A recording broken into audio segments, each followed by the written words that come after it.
Good morning. The board meeting of the North Carolina Board of Nursing will now convene. This meeting is being recorded for record purposes. In accordance with the State Ethics Act and the Code of Conduct for members of the North Carolina Board of Nursing, it is the duty of every member to avoid both conflicts of interest and appearance of conflict. Does any member have any known conflict of interest or appearance of conflict with respect to any matters coming before the board today? If so, please identify the conflict of appearance or conflict and refrain from any undue participation in the matters involved.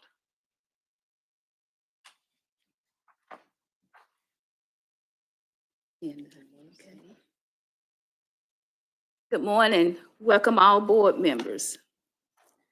And welcome to our guests who are observing today. The board's mission, vision, and value drive our work as the board and serve as a reminder to us as we carry out our business. The mission, vision, and values are posted on the board's website for reference. Are there any other announcements at this time? Seeing none. Are there any addition, modifications, or reordering requested at this time? Not seeing it. Okay. Do I have a motion regarding adoption of the consent? I'll make a motion. The first, Raquel. I'll second that motion. Second, Diane. We have a first by Raquel Ingram and a second by Diane Layton. We'll call for a vote. All in favor, show of hands. All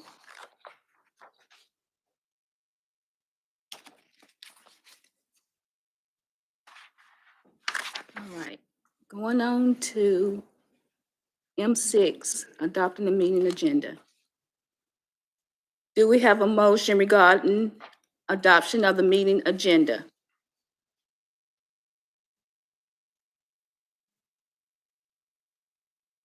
And do we have a second? I second. And we have a first of Andrea Jefferson and a second by Edna Ennis. All right, can we have a show of hands and all in favor?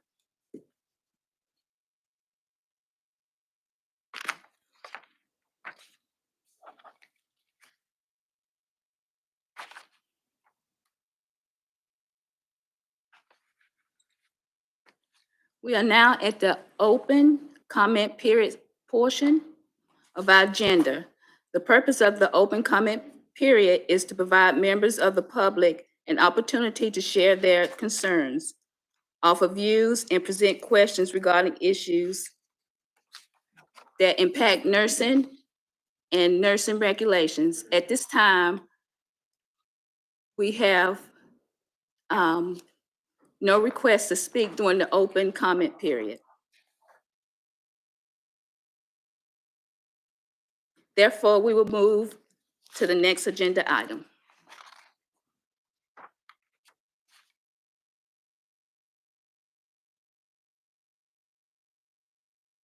Okay, our next agenda item is the slate of candidates. We'll call for Shakira Henderson. Thank you, Madam Chair. Now we'll move to the election of officers. I would first, good morning, everyone, and happy Friday's Eve. I would like to first recognize the members of the committee, myself, Andrea Jepson as chair, and LaDonna Thomas as a committee member. Thank you for your service through this process. Now I'd like to take the opportunity to present the slate of candidates for chair and vice chair. The 2023 slate of candidates for the North Carolina Board of Nursing Chair and Vice Chair are as such. Chair, we have candidates Raquel Ingram, RN, and Diane Layton, public member. For Vice Chair, we have LaDonna Thomas, RN, and Andrea Jepson, LPN. I would like to ask if there are any nominations from the floor.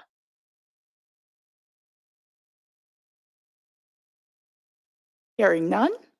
Madam Chair, on behalf of the nominating committee, I move the board accept the slate of candidates of chair and vice chair as outlined above.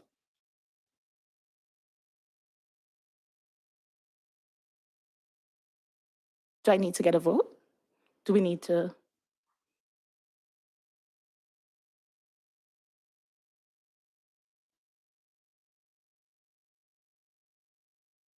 Not a second.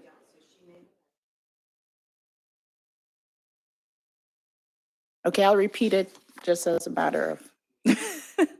So, Madam Chair, on behalf of the nominating committee, I move the board accept the slate of candidates for chair and vice chair as outlined above.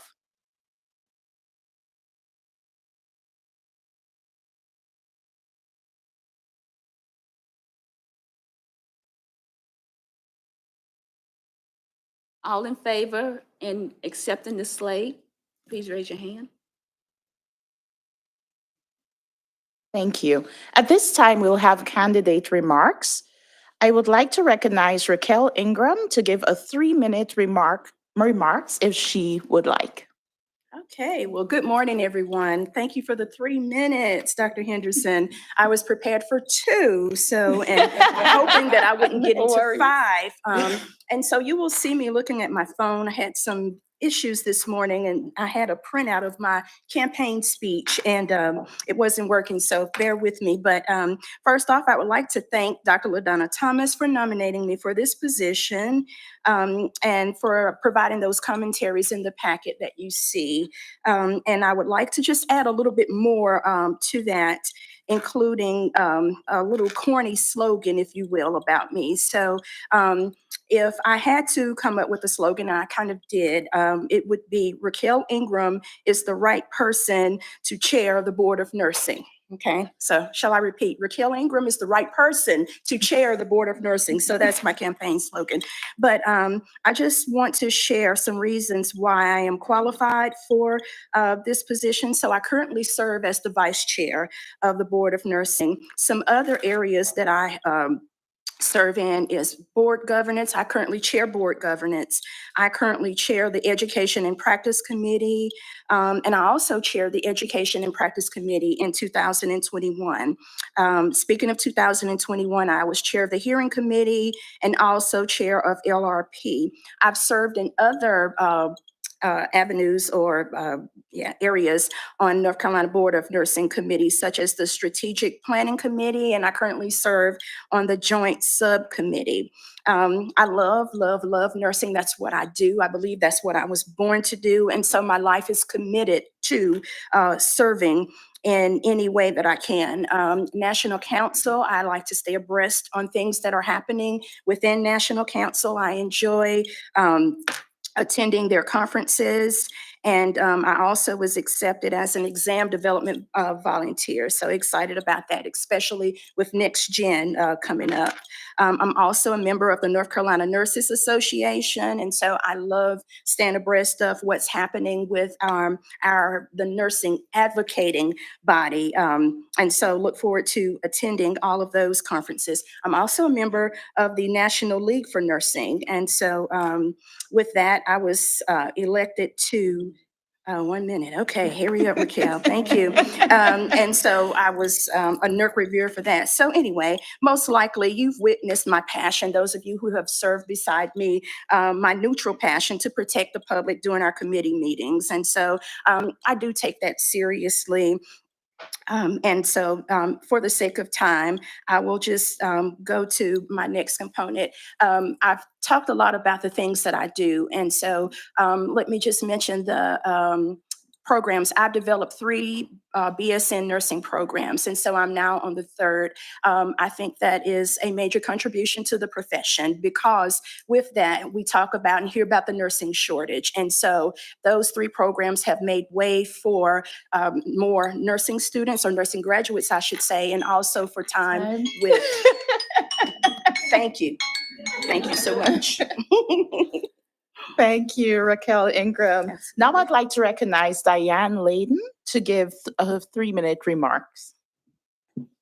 Okay, good morning, everybody. I come from a different perspective as a public member. One, I'm retired. I have the time to work on this board and to be flexible. I have a very flexible pet sitter. Believe me, if I need to go somewhere, she is taking care of my fur babies. I came onto this board already as a regulator, having served on the North Carolina Board of Massage and Bodywork Therapy for 6 years, as well as the Federation of State Massage Therapy Boards for 3. I have leadership experience, and that's what's needed. I have through the North Carolina Rural Center, through other various things, through CLEAR as Introduction to Regulatory Governance. I have leadership experience in all kinds of different phases of things. I have the legislative contacts that could help the board. I actually do send information to like Catherine Moore or whatever of things I see that are happening in the legislature that were important for this board. And I believe that each person has a seat at this table and each is a subject matter expert in their own areas. As a chair, I have to take advantage of that situation. I have 13 people that that know what's going on in this world. I don't have to know everything. Decisions that we make can be tough, but our mission is to protect the public. And we must remember that we are regulators and we need to do what is best for our state, for the public. And so, you know, I've just taken all kinds of courses and I'm taking advantage of the ICRS courses. Those are fantastic. Those are really, really good. And I mean, I'm the public member, people. I'm the public member. So I hope that you will see that I am the better candidate for this position and will vote accordingly. But no matter what, I always support our board. Thank you very much. Thank you.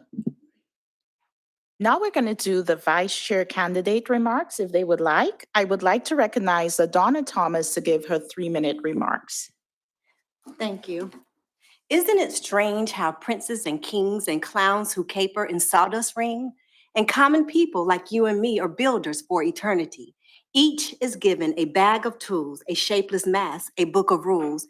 Each must fashion ere time has flown, a stumbling block or a stepping stone. Now you may be wondering, why is she quoting that poem that, by the way, was written by Russell Sharp? A few years ago, I had the opportunity of caring for a 96-year-old World War II veteran. He was the poet laureate for his school, and he encouraged me with this poem, and I use it a lot in my speeches and other poems as well. But I want to dissect it very briefly. Looking at the poem, talking about stepping stones and tools, as the author mentions, instead of owning in on my leadership roles, you can look at the agenda on page 7 for that. I want to speak about my philosophy regarding leading if I am chosen for this position. My goal is to always create stepping stones for others, whether it be with eradicating stumbling blocks, with the action of removing barriers with regard to the SAVE Act, or the action of removing barriers with regard to not allowing others the opportunity to voice his or her concerns regarding their opinions. I've learned at a very early age that no matter what race, creed, color, ethnicity, sexual orientation, or religious background, it is our duty as humans to create an environment to treat others with respect and the dignity we all so well deserve. The tools I would use if chosen for this position are tools of listening to understand, being empathetic, and of course, protecting the public, and most importantly, supporting the role of the chair when needed. Finally, I'm no politician, don't claim to be one, don't want to be one at this particular juncture. And this would probably be evident in what I'm about to say. If I am blessed to serve in this role, whether it be me or Andrea Jepson, I believe it's a win-win for the board. We both have a mutual respect for each other.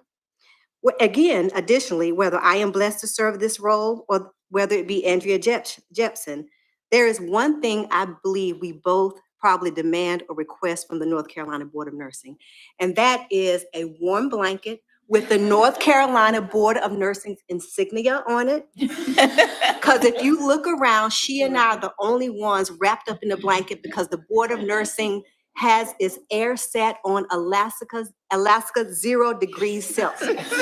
We are very cold. So in all sincerity and seriousness, it would be a blessing and an honor to have your vote for the vice chair of the North Carolina Board of Nursing. Thank you. Thank you, LaDonna Thomas. Now I'd like to recognize Andrea Jepson to give her 3-minute remarks, if she would like. That's going to be hard to follow. I've been an LPN for the last 37 years, and anybody that knows me knows that I'm very passionate about being an LPN and advocating for my patients. I do not mind standing toe-to-toe with a physician or any other ancillary staff that they will take care of the patient, because they put their trust in us to take care of them, and that's what we're here to do. After sitting on various boards and chairing several, I have a better understanding of the Nursing Practice Act and the North Carolina statutes. It is vitally important that these are upheld to protect the public. I bring years of clinical experience to the table and feel that I would be an asset. A vice chair to me needs to be someone that the chair can rely on in confidence concerning board matters, being a mentor to others, and to step in to conduct meetings when they are not available. I feel that I am the person for this job of vice chair and would appreciate your vote. No matter how the outcome of the voting goes, I will continue to support the chair and the entire board in protecting the public by regulating the practice of nursing. Thank you, Andrea Jepson. Now I'm going to give instructions on election by ballot. Members will vote electronically through the board member SharePoint site. Staff will post the election form prior to the morning break this morning. Please cast your vote on break or during lunch. Results of the election will be presented prior to the adjournment of today's meeting. Thank you for your time today. Okay, thank you. Now we will have Angela Ellis of the Governance Review Report and Recommendations.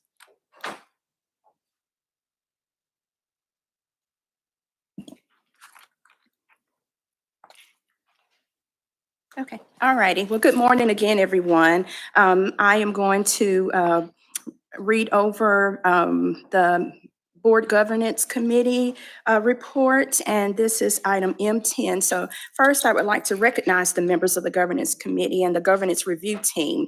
Members of the Governance Committee for 2022 include Chair of the Board, Arlene Ines, Diane Layden, newly appointed member Frank DeMarco, who will join the committee at its December 2022 meeting, and yours truly as chair of the committee. At this time, I would like to recognize the Governance Review Team, who were appointed to conduct a thorough review of governance to include policies, procedures, tools, and how the board conducts business. Members of the team include Angela Ellis, who's the Chief Administrative Officer and Board Liaison for Governance Committee, Dr. Sarah Griffith, our Chief Nursing Officer, Meredith Paris, our Director of the Legal Department, Rob Patchett, our Staff Attorney, Chandra Graves, our Manager and Administrator, and Catherine Soderberg, our Administrative Coordinator. Also, still referring to agenda item M10, the Code of Conduct, the job description. This starts on page 14 of your electronic packet, board members. The committee discussed staff's recommendation related to the proposed amendments before you. The amendments include grammatical updates and amendments to how the board conducts business electronically, and additions of items 16 and 17 on the bottom of page 17. Madam Chair, the committee recommends the board approve proposed amendments to the Code of Conduct job description as presented. Thank you.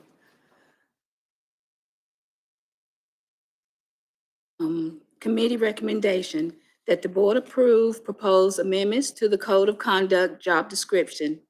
This is a committee recommendation, do not need a second. Okay. You need to present. Oh, I'm sorry.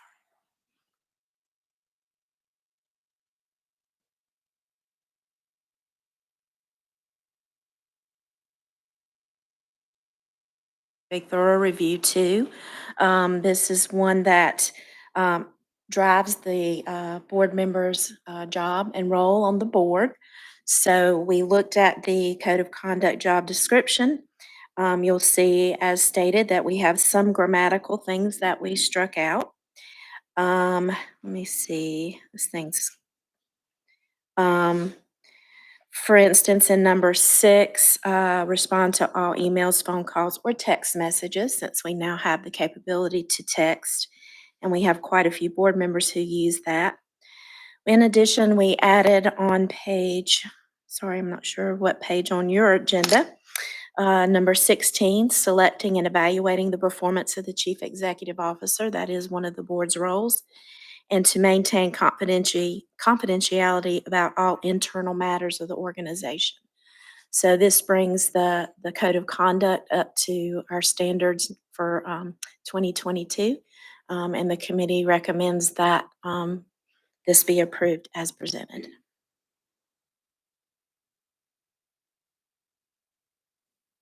Okay, got ahead of myself. Committee recommendation that the board approve proposed amendments to the Code of Conduct job description. This is a committee recommendation and do not need a second. We'll call for a vote. All in favor, show of hands.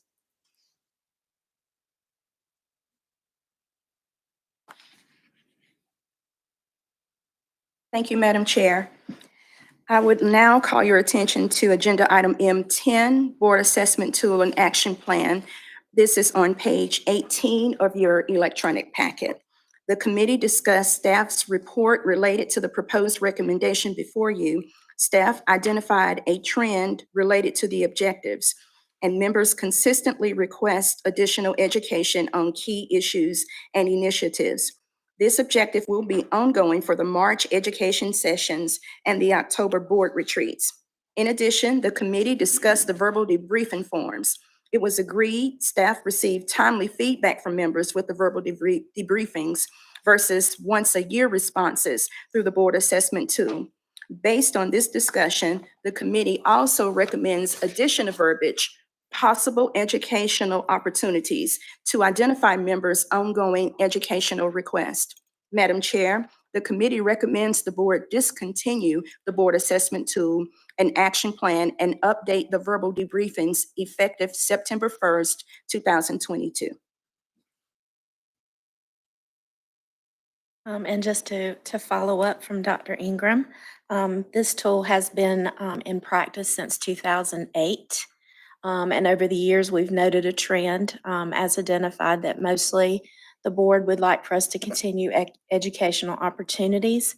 We find that we receive the best information from your verbal debriefings that occur after each committee meeting instead of waiting until the end of the year when most of the year has passed and it may have been you had an idea earlier on that may get missed in the assessment. So we're recommending that we discontinue that tool and focus more on the verbal debriefings that we receive from the board.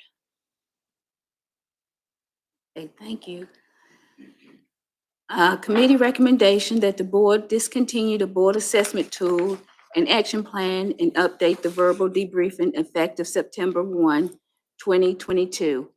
Do we have any discussion?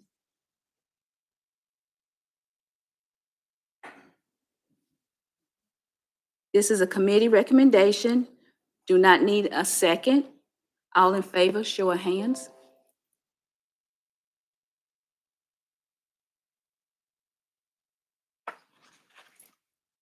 Thank you, Madam Chair. We will now refer to agenda item M10, Board Orientation, Education, and Succession, also known as BOES, which is page 27 of your electronic packet. The committee discussed staff's recommendation related to dissolving the BOES team. Staff conducted a thorough review of the team and its assigned charge and recommended the team be dissolved. The team's remaining initiatives will be reassigned to appropriate board staff within the organization to continue the charge. Madam Chair, the committee approved staff's recommendation to dissolve the BOES team effective September 1st, 2022, and report this action to the full board as an FYI. No action is required at this time. Now I will refer to agenda item M10, Education Plan, which is page 28 of your electronic packet. The committee discussed staff's recommendation related to the proposed amendments before you. Staff conducted an extensive review of the board member education plan to delete out-of-date resources, delete requirement levels such as required, recommended, and optional, and ensure identified resources are appropriate for members' service on the board. Madam Chair, the committee approved staff's recommendation to amend the education plan and present the report to the full board as an FYI. No action is required at this time. I will now refer to agenda item M10, Committee Profiles, which is page 31 of your electronic packet. The committee discussed staff's recommendation related to the proposed amendments before you. Staff conducted an extensive review of the committee profiles and noted several committees have similar responsibilities. Based on the review, staff recommended a change in title from Committee Profile to Meeting Profiles, created a one-document resource, and removed extraneous and generic language. Madam Chair, the committee approved staff's recommendation to amend the committee profiles and present the report to the full board as an FYI. No action is required at this time. I will now refer to Agenda Item M10 Orientation, which is page 35 of your electronic packet. The committee discussed staff's report related to the proposed changes to the orientation process. In addition, the committee reviewed legal opinion provided that states the board does not have the statutory authority to reimburse board members-elect for expenses occurred while participating in board orientation and various board meetings, issue board members-elect electronic devices prior to taking the oath of office, or provide access to information and data not allowed to a non-board member. Staff recommends newly elected or appointed board members receive orientation in the afternoon prior to the board member symposium with the oath of office administered as the first order of business on the day of the symposium. As part of orientation, staff also conducted a thorough review of the mentor assignments and responsibilities. The committee agreed newly elected or appointed members will collaborate with all board members and can seek guidance from any seasoned member. Madam Chair, the committee recommends the board approve proposed changes to the orientation process as presented. Thank you.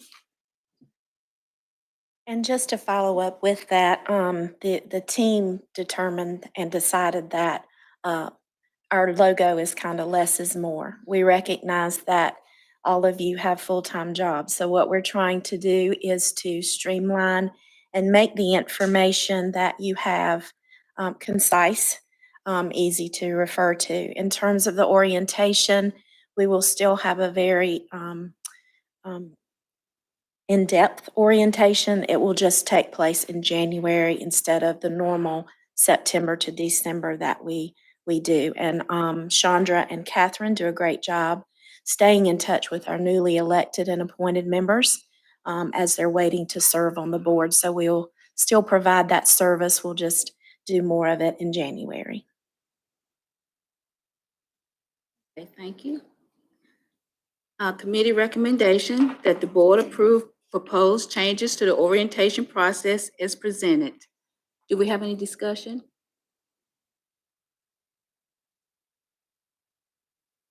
Okay, this is a committee recommendation. Do not need a second. Call for a vote. All in favor, show of hands.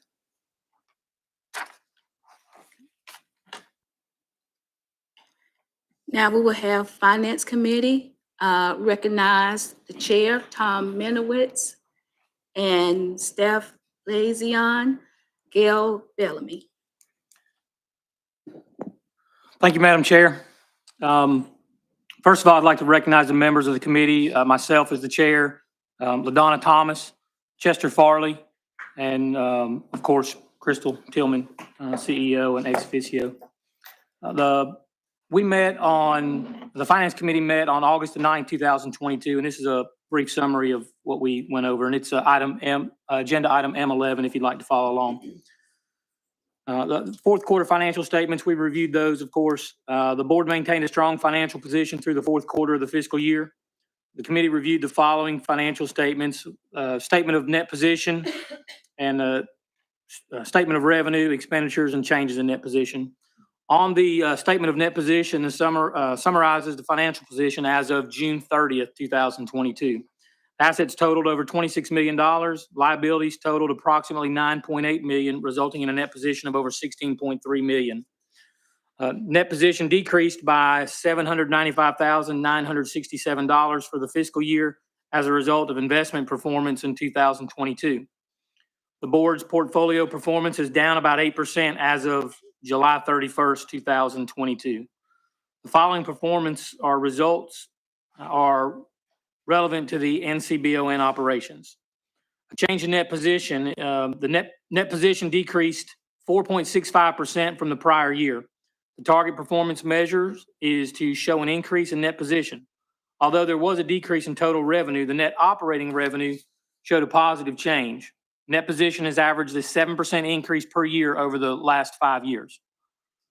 Operating reserve is a measure of how much cash is available to fund operations as of June 30th, 2022, is equivalent to 12 and a half months of operations. Just for a reference there, the target performance is 6 months of operating reserve. The debt to asset ratio reflects the NCBON's ability to cover its and is equivalent to 37.48%. Again, the target ratio there is less than 50% of debt to assets. Liquidity ratio shows NCBON's ability to pay its short-term obligations and is equivalent to a ratio of 4.25 to 1. So the target ratio is 2 to 1, twice the amount of cash and investments as current liabilities. So we're in good shape on all of those. The investment objective is to achieve a real growth after inflation of 3% over the past 3 to 5 years. Portfolio performance is down 8.06% as of July 31st, 2022. The total portfolio performance is up 3.6% since inception of October 21st, 2013. And just as a note, the inflation rate in July was around 8.7%. Statement of revenue, expenditures, and changes in net position shows detail of how financial position changed during the year. On the revenue side, operating and non-operating revenue totaled approximately $9.4 million and decreased by $2.8 million, or 23.1% over the same period last year. Operating revenue was $11.5 million, and non-operating revenue was down $1.7 million, was a negative $1.7 million. On the expenditure front, expenditures totaled $10.2 million, which was an increase of $397,966, or 4% over the same period last year. A change in net position. Net position at the beginning of the fiscal year was $17,101,244. Change in net position was a negative $795,967. The resultant net position at the end of the fiscal year was $16,305,277. So for a review of the investments, I'd like to recognize Wes Thomas and team from Wells Fargo Advisors to present market analysis and investment performance report. Well, thank you and good morning. We're excited to be here. It's been a while since I've been able to be here in person. I had COVID last time. Jessica was here, but I'm Wes Thomas. This is Jessica Christie, and we're happy to have Jessica back from maternity leave. So no one's happier about that than I am on our team. But it's good to be here, and thanks for having us. I think Jessica's going to go over the performance, and I'm just going to talk a little bit about the outlook. And I think, when you hear that information, I was just thinking, it's important to have some context and some idea of, when you just hear that, it sounds like, gosh, this has been a really bad year, and it has been. But in context, this is following 3 really good years that we've had in terms of performance. We all know that markets move in cycles, and there's business cycles of expansion and recession. So we're going to talk about, the bad, and then we're going to finish on a positive note today. And regardless of, of what we say, we are here when it's good. We are here when it's bad. And we always joke around when Joe Bryan was a part of the team, he would always send Wes in there when things were bad. And then he would be on vacation somewhere. But, we are both here and it's not good. And it got to the point where it was like, when Wes was here, you knew it was going to be bad. And I didn't want that stigma. But anyways, we're both here. So I'm going to turn it over to Jessica, and she's going to talk about performance. Yes, thank you for having us today. So I'll talk briefly about performance. So just a general overview real quick as well. The stock account for the board actually makes up just under 33% of the portfolio altogether, 32.8%. That account through the end of July was down 11.26%. So it has been a rough start to the year there. The bond account makes up the vast majority of the portfolio, 67.2%. But it's been a tough year for bonds as well. That account was also down through the end of July, down 6.37%. And Wes will talk a little bit more about why both are down. But both accounts are down for a total being down, as Tom said, about 8.06% through the end of July. To put some comparisons in there, so S&P 500 through the end of July was down 12.58%. Okay. The Dow was down 8.6%. Okay, so things are down. The U.S. aggregate bond index was down 8.16%. There are really very few areas of the markets that were up. Wes will talk a little bit more about that. But you had to be in very, very specific areas of the market to be positive at all for the year so far. I will pause there for a second, though. I don't want to take up too much of the time and let Wes really cover the markets, because I know that's what everyone's interested in. Are there any questions about performance? Okay, well then go ahead, Wes. Okay, well, I'll start off with the bad. And we had a chance to listen to our chief technical strategist yesterday on a call with some clients, a Zoom call. And really the problem is we're dealing with an inflationary environment where the Federal Reserve is having to raise interest rates pretty rapidly. We got a 0.75 point increase in rates yesterday. They're having to raise rates rapidly to break this inflation. You know, we've had supply issues in the past, the war in Ukraine, lots of government stimulus. All that has created this perfect storm of inflation that we're dealing with now. And it's stubborn. And so the Federal Reserve is having to aggressively raise rates, which is like pumping the brakes on the economy to slow down this and break this inflation. What is becoming most evident to us now, even clearer to me, is that what they're really worried about is this spiral of price wage inflation. And that's where you have prices are up, as you know. We talked about 8% inflation rates. Prices go up. Therefore, you know, there's not enough workers. Wages go up. So there's wage inflation, which in turn means that prices, you know, the cost of goods or your product raises. So prices go up, and it's this vicious cycle that they're trying to break before it keeps going. You know, like what we saw in the 70s and 80s, and they don't want to make that mistake again. You know, in the 70s, we had this similar situation where Paul Volcker was the chair. He started raising rates and then backed off of raising rates, and then inflation came back. It's pretty clear to us now they don't want to make that mistake now. So there is going to be economic damage. They're going to raise rates enough to where we see the unemployment rate go up some, and where there is some significant economic damage. So we are forecasting a recession sometime at the end of this year or in the first 2 quarters of next year. And you know, that's gonna be tricky. You know, we've been dealing with a difficult period. So what we like to say is we're probably somewhere in the if we were in a 9-inning ball game, somewhere in the 6th or 7th inning of this, where this bear market has lasted all year, started in January. We've not had good news to report all year, but we're close. And that's the good news. The good news is that the markets always look ahead. So by the time we are in the recession, whenever it hits, whether it's the end of this year or the early next year, the markets will have already started to recover.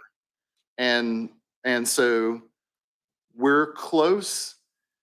And I know this is a difficult period of time, but we would just encourage, you know, everyone to be patient. And you know, bonds are down now, stocks are down now. The reason bonds are down is when rates go up, bond prices go down. There's that inverse relationship. But the board's investments are very conservative. They're diversified. We have high quality stocks, high quality bonds. we have been very careful about our investment stance. And eventually we're going to come out of this recession and we'll have some better news to report. And usually when the recovery comes, it's pretty sharp. You know, the first 6 months of the recovery off the bottom, typically you see a gain of over 20% when we look at historical bear markets, and a year later, gains of 30%. So we want to be, we want to take a long-term perspective with the investments. We know better days are ahead. Just ask for continued patience, and we're gonna stick with you through it all. We're not gonna dodge any meetings just because the going has gotten tough. So, any questions about our outlook? Yes, sir. Thank you. I like the analogy about baseball, though you didn't mention extra innings, so I'm a little bit worried. But with that being said, so what I'm hearing you say is that we're in for a little bit more of a tough stretch here, maybe 6 to 12 more months at the end of that, maybe, but not to make any changes. So you're comfortable advising and recommending that we keep what our current portfolio looks like without moving that in any shape or form? I mean, we are always tweaking, thinking, reinvesting proceeds of bonds that have matured. And so I don't want you to get this idea like we're just sitting back and not doing anything. We are. And there are a lot of opportunities, especially in the bond market. So interest rates are now at like 4% on the short term. And Gail and I had a conversation yesterday about, that's pretty attractive. So it's rates going up for an organization like this over the long term is not a bad thing. We've been investing in CDs and bonds that are yielding 2% and being thrilled about it. Well, now we have 4% yields. So we're always thinking about where is best to move money. I think we have the right mix for now and a conservative posture. But at some point, and we're already thinking and talking about this, at some point, investors, and this may be where you're getting at, the investors need to be thinking about, well, what is going to do well when we come out of this thing? And that's what we don't want to be too early, right? You don't want to be too early in those areas because then you get burned.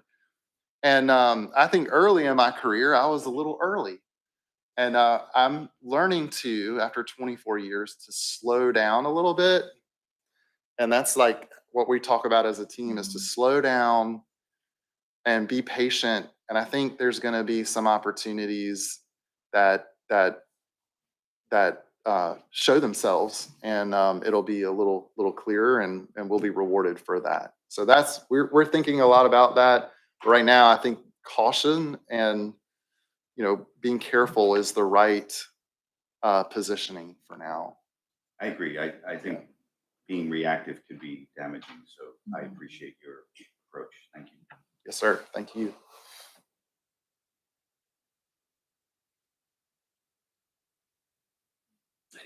All right. Also, to give another baseball analogy, I think it's important to understand that the focus of Wes and his team is not to hit home runs necessarily, it's to hit singles and doubles. And if we continue to hit singles and doubles, that's a positive thing for us. We just don't want to keep striking out. Exactly. Okay. Well said. Thank you, guys. Drop the mic. Thank you. Okay, now we're going to look to agenda item M12, which is designation of funds. Unrestricted net assets are set aside to sustain the board's operation by providing a cushion against unexpected cash flow shortages. The board recognizes that designation of unrestricted net assets to cover future funding needs is a prudent action to take. Future uses are categorized as either pre-planned special projects or unforeseen events which may require a large non-recurring outlay of funds. So the following designation of funds is requested. Legal defense and risk management of $322,553. NCBON is exposed to various risks of loss due to legal actions, damage to property, and natural disasters. The designation maintains a funding source for risks retained by the board, i.e. not transferred to an insurance company or third party. Also, capital assets improvements of $187,418. A building reserve fund is an important component for preservation and protection of the value of assets. The designation will continue to build a reserve fund to cover costs associated with maintaining the NCBON property over the long term and to replace assets as they become obsolete. So the recommendation from the board is that the board designate $509,971 of unrestricted net assets for future funding needs as reported. I think this requires a vote.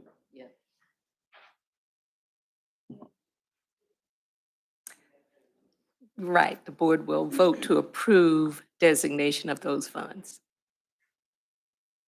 Okay, we have a committee recommendation that the board designate $509,971 of unrestricted net assets for future funding needs as described. This is a committee recommendation and do not need a second. Do we have any discussion? Okay, so we'll call for a vote. All in favor, show of hands.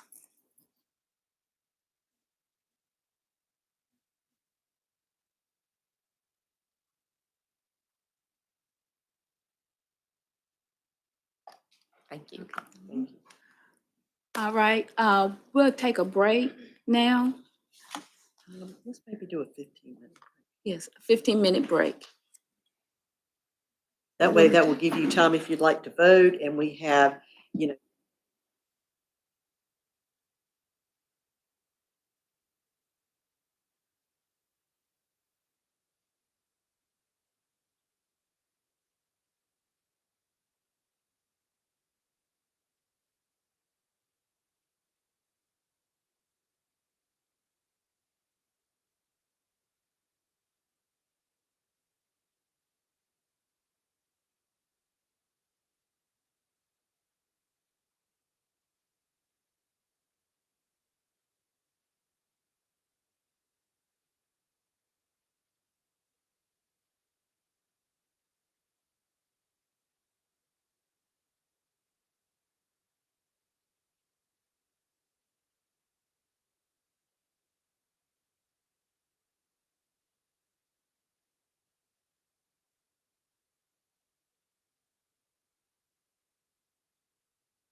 Okay, we'll get started back.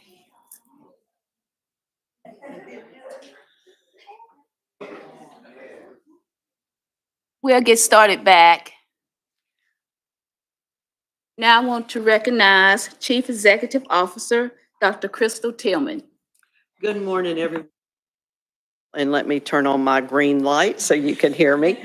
At break, were you able to figure out the voting? Any problems at all? So everyone has voted. Okay, perfect, perfect.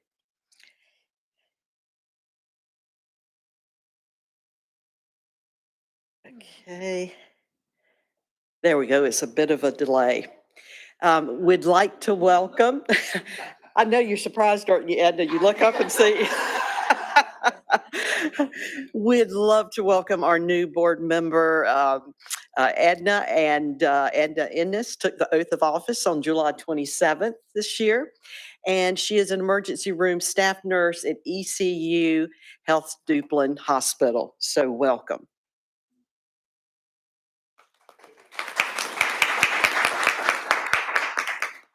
And then Frank was just sworn in yesterday and you're like, oh, wow, look, there's my picture. So Frank DeMarco is no stranger. He has been a previous board member, so we certainly welcome him back. He actually took the oath of office yesterday. Frank is the Associate Chief Nursing Officer of Emergency Services, Patient Flow, Radiology at Duke University Hospital. So welcome back.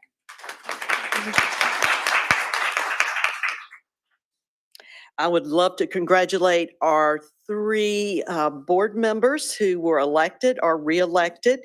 First, we have Anna Seaman, who lives in Henderson, and she is the program director at Vance Granville Community College. And I know she's watching live today, so congratulations, Anna. And we have Karen York, who lives in Raleigh, and she's worked at Wake Med in the adult step down, med surg, cardiac, and ICU. And Karen has her MSN and ANCC board certified medical surgical nurse. And congratulations to Madam Chair on your reelection to the board for another 4 years.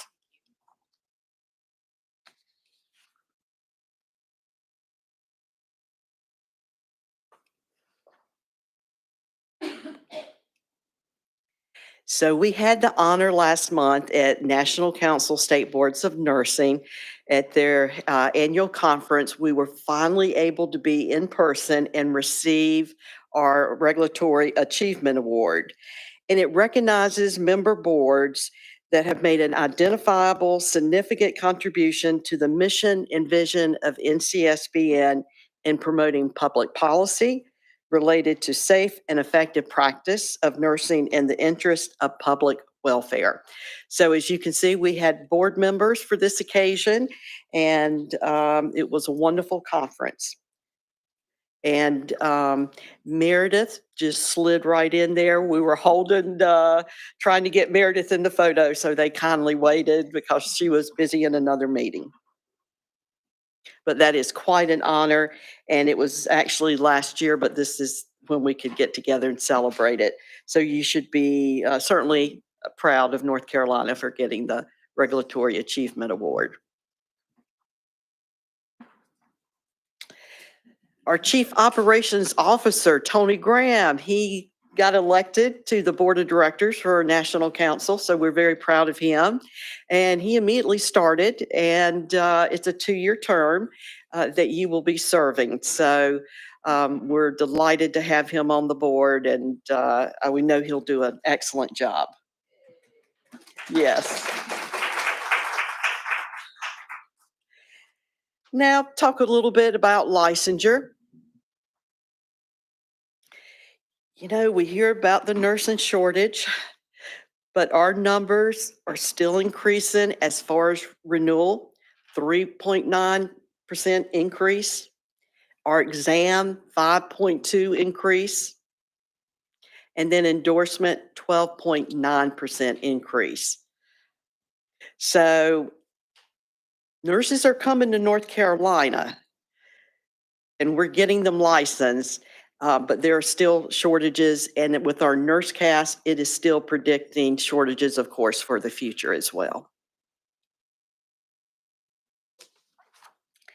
Now, I would like to recognize the Licensure Department, and this is Tony's department.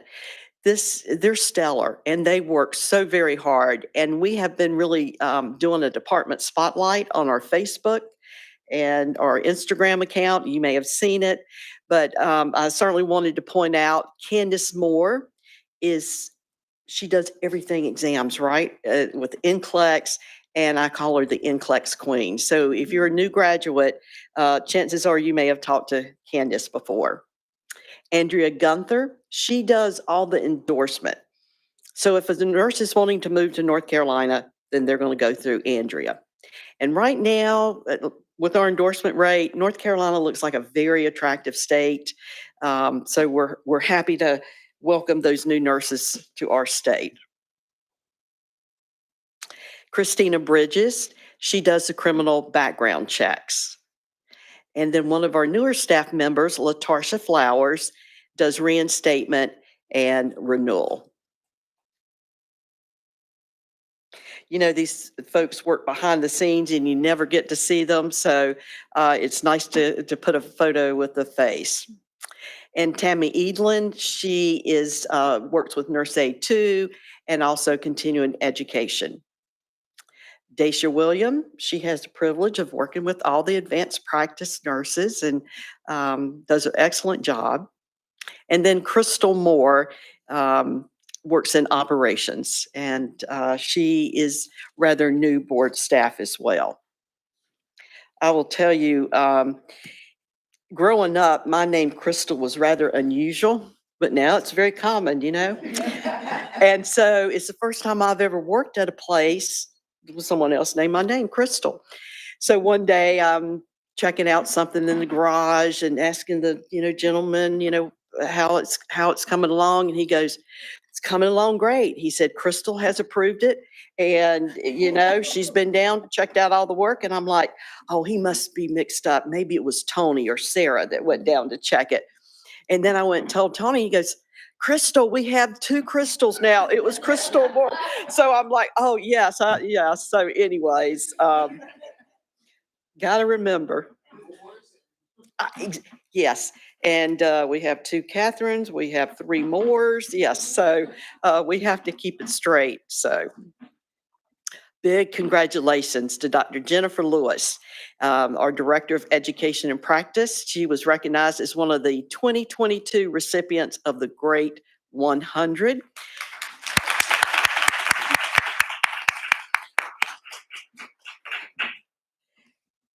And Jennifer was nominated by Dr. Terry Ward. So thank you. And then here you are again, Frank. Frank DeMarco also had the privilege of becoming this year a recipient of the Great 100. So congratulations, Frank.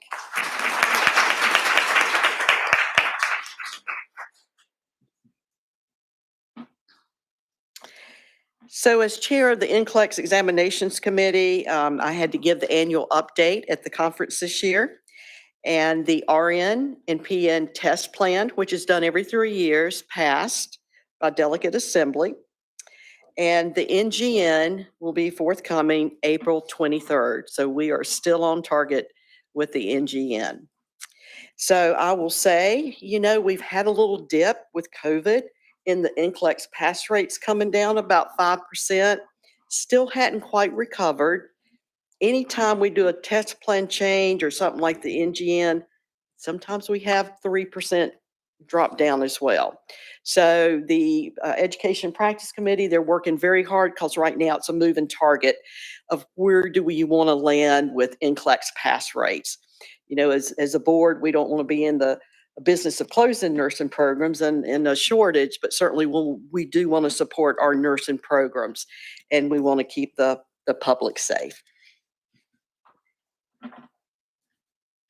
And here's Sarah last week, Dr. Sarah Griffin. She presented a Board of Nursing update at NCNA and did a wonderful job, I'm told, by board members who were there. We have a great working relationship with NCNA, and I know I've talked about this before, but that's really important because many states do not have that between nursing advocacy and nursing regulation. And we're honored to be able to present with them. They invite us to sit at the table for some of their conversations and vice versa.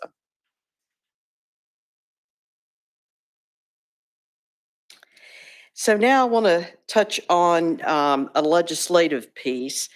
I'm not sure how many of you all have seen this, but Senator Heiss, he's in District 47 up in the western part of the state. He added this section 8.3. And it says, I will read it to you, recommendations on increasing nursing graduates. Get here.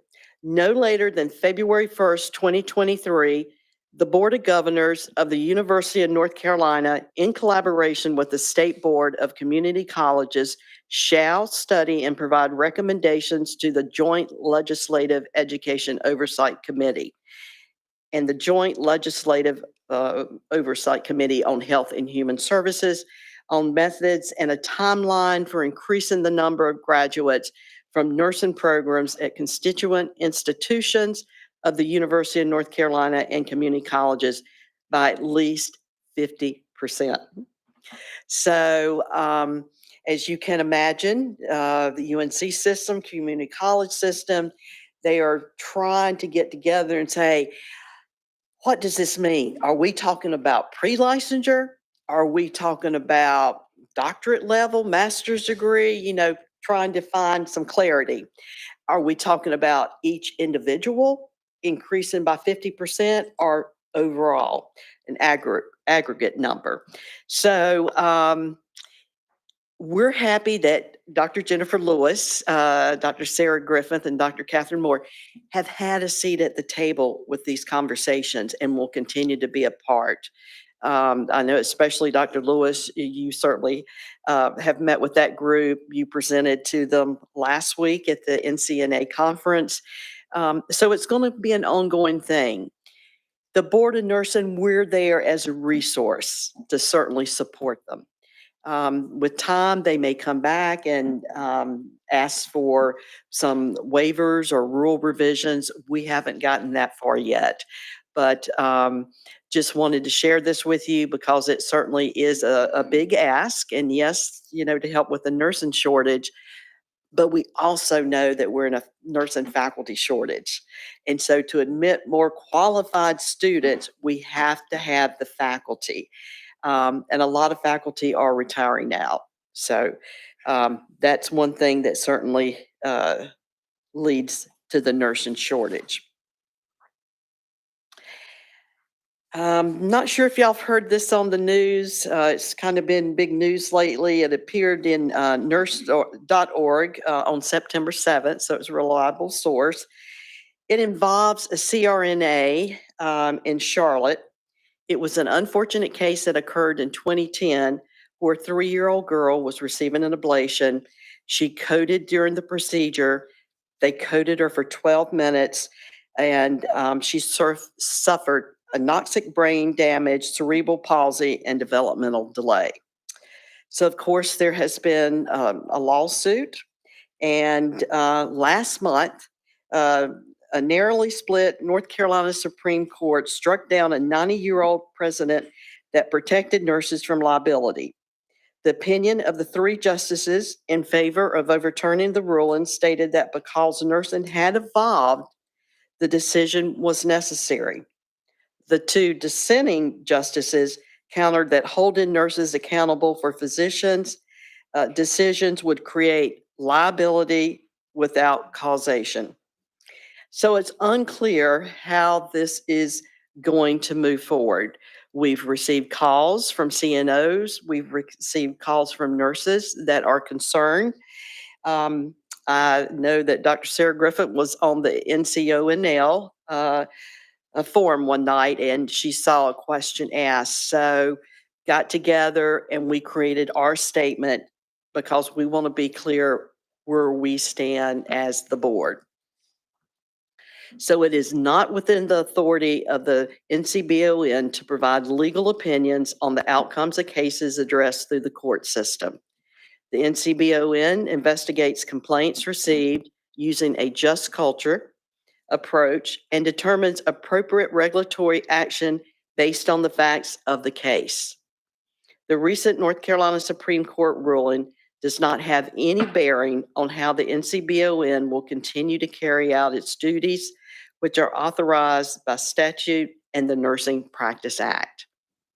So that is our opinion that we have shared with the nursing leaders across the state and with other nurses. So any questions on our statement that we are providing?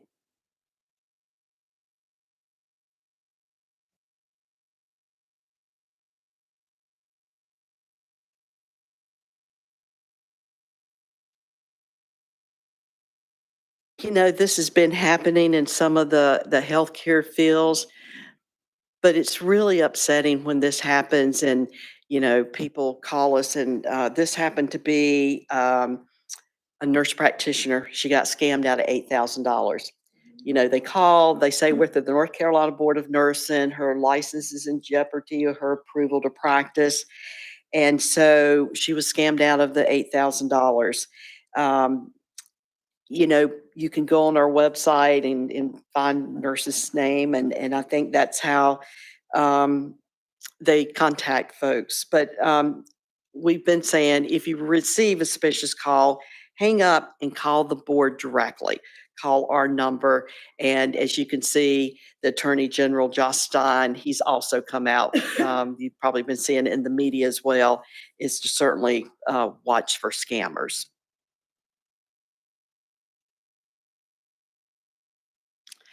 You'll see us using more media posts.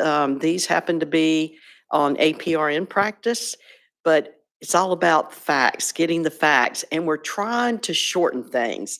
So it's a very one question and a simple answer that people can read. So Dr. Melanie Mabry, she has been preparing these for us and having the APRN corner in the bulletin to educate. And we had a joint meeting with the North Carolina Medical Board a couple weeks ago, and Meredith will be presenting it later about continuing education. Now, a little bit about our DEI. This month is Hispanic Heritage Month. So we wanted to recognize Melissa Meyer. She is one of our legal assistants. Her father is from Honduras and her mother is from Puerto Rico. And Melissa grew up in New York City, and then she moved to North Carolina in 2008. So it is wonderful having Melissa on staff. We get more callers that speak Spanish, so we have Melissa that can help us. We also have Meredith Paris, who is also fluent in Spanish, but not of the Hispanic origin. So.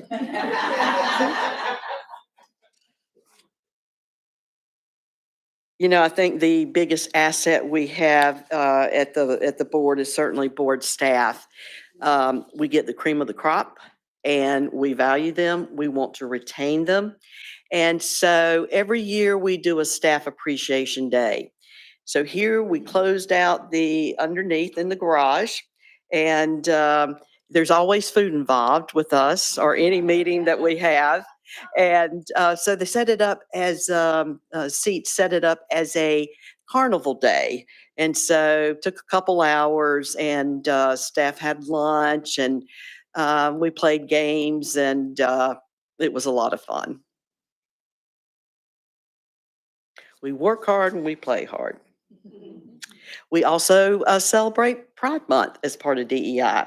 So we, once again, you see food involved, and Melissa and DEI and the seats team, they did an excellent job decorating and celebrating.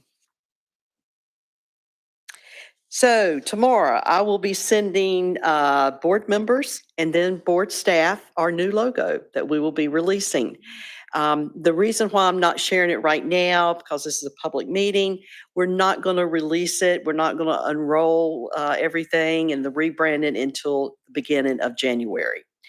But come January, that gives us plenty of time to, let's see, LaDonna, Andrea, to get those blankies that you wanted. And we'll have the new logo on it. We have been thinking about things that board members would need. I know you got a folder today, but yes, so you'll be getting some new items with the logo. So board staff, we started this journey with the logo rebranding, and we started off with 2 teams of staff members. And we all got to fill out a survey of things and what we anticipate, and got to choose icons that we liked. And we're using, it's called the marketing machine in downtown Raleigh, and they have been working with us.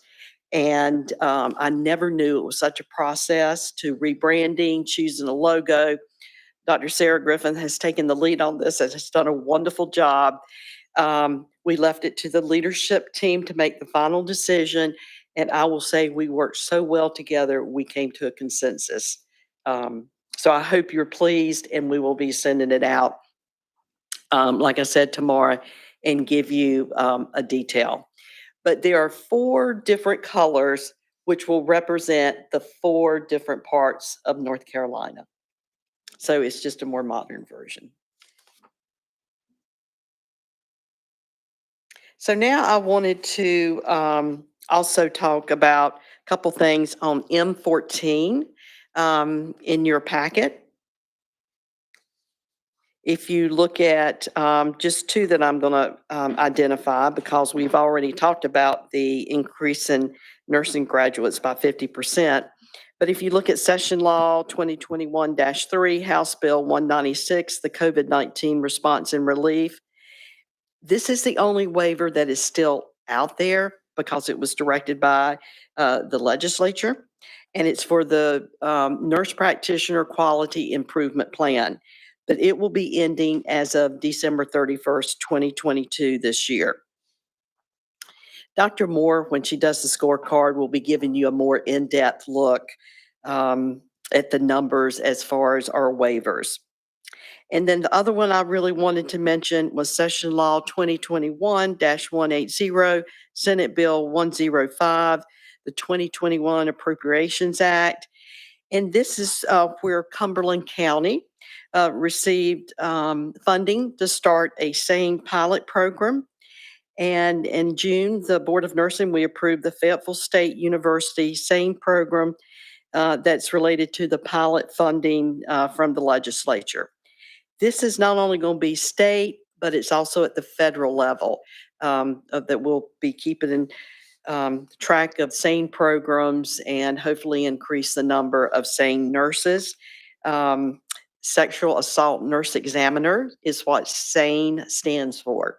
They're excellent, and many more are needed in our state. And I think, let's see, our 2 ED folks, Edna and Frank, would y'all agree that SANE nurses are needed? And so I'm glad to see that this is coming to fruition, and there's funding, and certainly get more nurses certified.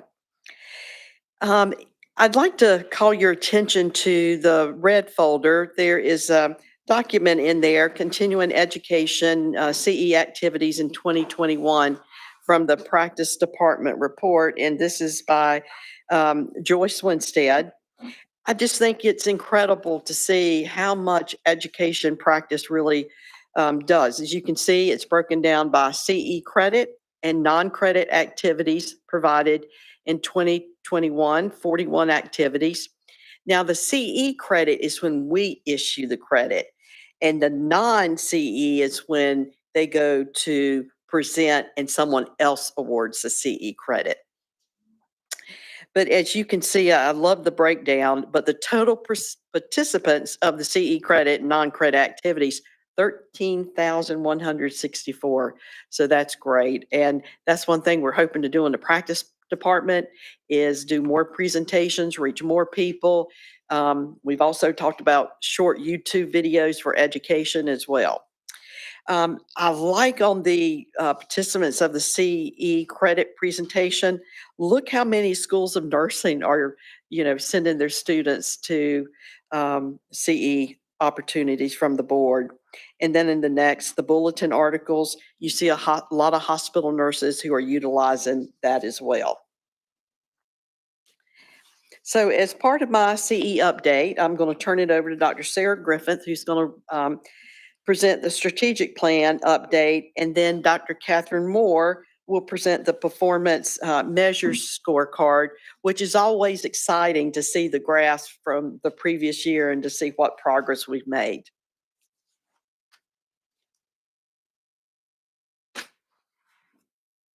I did it without any IT assistance. Thank you, Dr. Tillman. Since the implementation of the 2022-2025 strategic plan, we have worked with Achieve It staff to streamline our updates and to create a report that's easy to follow and provides the board the necessary information of the work of the staff. The Achieve It champions are Angela Ellis, Angie Mathis, and myself, and we manage the requests for updates from staff. We input the identified targets, and we engage with the Achieve It staff on best practices for strategic planning processes. The plan includes our 4 major initiatives, and then the objectives, and then the targets on the plan. As we're nearing the end of the year, the Achieve It champions will be working with select departmental staff members on identifying targets for our next year's goals. Our goal with this report is to showcase the growth of our organization, and we welcome any feedback on the report format. I'm not going to go into details on every single thing on this report. Some things are from the last update, but we have some new additional items that I want to share with you as well. So the report starts on page 53 of your packet. Give y'all a chance to get there. Under strategic initiative number 1, enhance public protection through collaborative leadership, the first objective, ensure fair, efficient, and effective regulatory processes. The target that I'm going to review is develop, review, revise all regulatory policies and procedures to ensure alignment with laws and rules is on track and anticipated completion of December of 2023. Catherine Moore, Angela Ellis, and Rod Patchett are leading the efforts to complete this review process. The second objective, promote legislative change that advances public protection through exemplary nursing care. The second target is related to the SAVE Act. Although the SAVE Act did not pass during the short session, board staff were very active with providing data and providing education to our legislators related to APR in practice. The work for this act still continues. The last objective for Initiative 1 is to increase visibility and impact of the organization. And that starts on page 54 of your packet. There has been ongoing work related to meeting this objective. 2 staff members attended the Metrolina Council of Nursing Organizations and engaged with about 300 nurses and students. Our current social media platforms are Facebook, Instagram, LinkedIn, Twitter, and YouTube.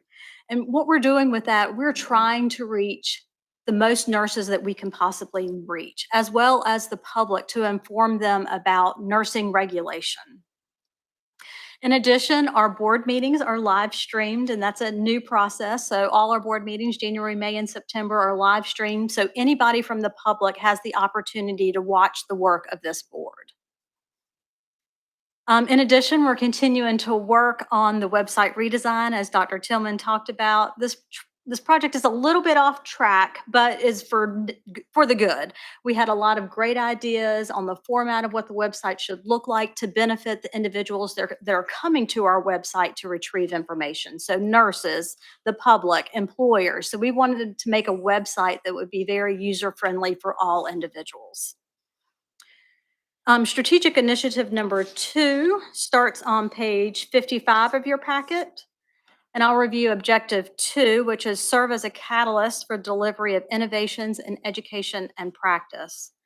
The Education and Practice Committee will be reviewing the proposed education rules at the November meeting, and the education staff and attorneys have been working on these rules extensively to prepare for that November meeting. Under Objective 3, ensure current and evolving roles and responsibilities of nursing align with regulation. On the agenda today for your consideration is an IV hydration position statement for consideration.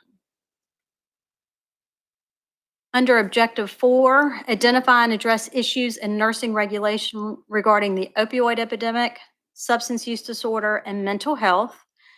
The target to review DHHS, PMP, or CSRS reports is not on track, and this is due to some technical issues that DHHS is experiencing. Angie Mathis continues to collaborate and talk with the individuals at DHHS to ensure that we're getting those reports as soon as they are available so that we can start reviewing those individuals. Under Strategic Initiative number 3, which starts on page 56 of your packet, cultivate an organization that supports diversity, equity, and inclusion.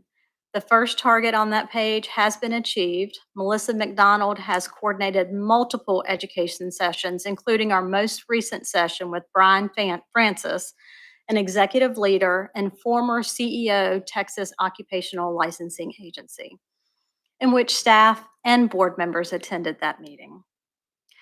The last objective on the report is foster opportunities that advance diversity, equity, and inclusion. Board staff are currently working on publishing an article related to our work on DEI. And then our last strategic initiative, which starts on page 57, foster mobility of licensed nurses and facilitate access to safe nursing care. The second objective, facilitate the safe and effective practice of nurses using telehealth and emerging technologies. The practice staff have been monitoring practice-related calls related to telehealth and will be proposing a charge to the Education and Practice Committee to explore telehealth. As we all know, the pandemic has shifted the way patients want to receive health care. The last objective on this report is related to cycle times for our licensure, and Dr. Tillman talked a lot about that during her report. Just to give you an update, the SBI is completing our criminal background checks in a normal cycle time of 7 to 10 days once all needed materials are received. Exam and endorsement cycle times average 2 to 3 business days from the time we receive all needed documents for the processing of that license. And most renewals, unless an individual or a nurse checks yes to a question that requires some type of review, are immediately processed. So I thank you all for giving me the opportunity to present an update on our strategic plan, and I'm open to any questions that you may have.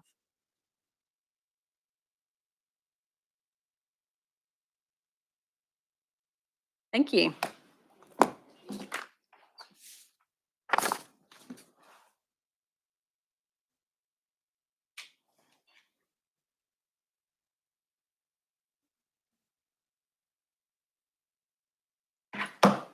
Good morning. It's going to take me just a few minutes to get everything linked up, so if you'll bear with me.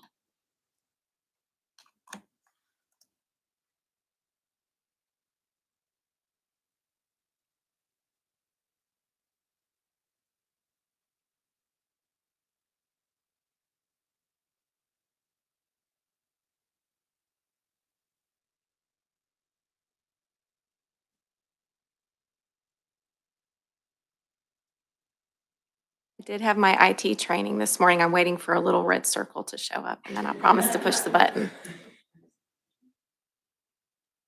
Yeah.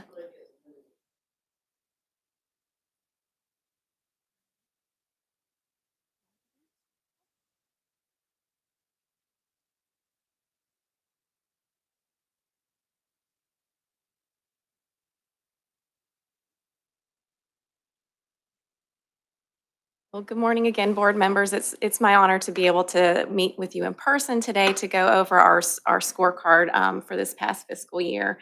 The goal of this presentation is to give you an overall high-level idea of the metrics that we use to assess our internal performance as well as some external factors related to the nursing workforce.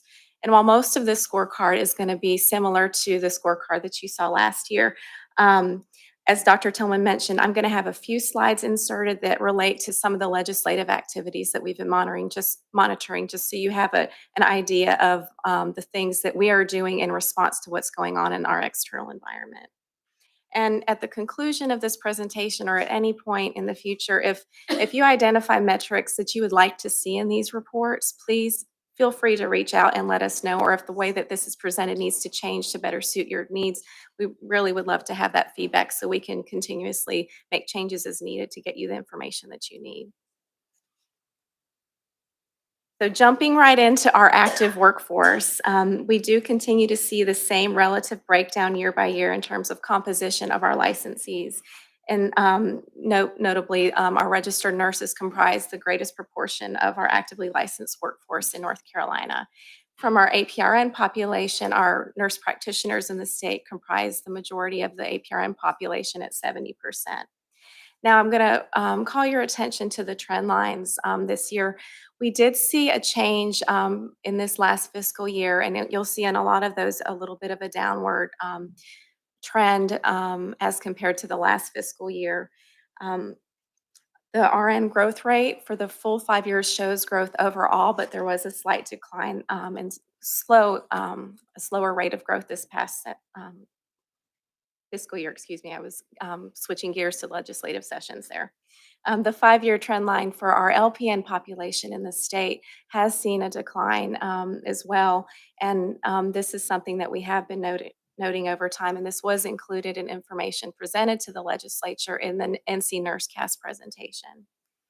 Among our APRN population, the nurse practitioner 5-year growth rate shows that greatest level of growth over time, and that's been consistent throughout the last fiscal year.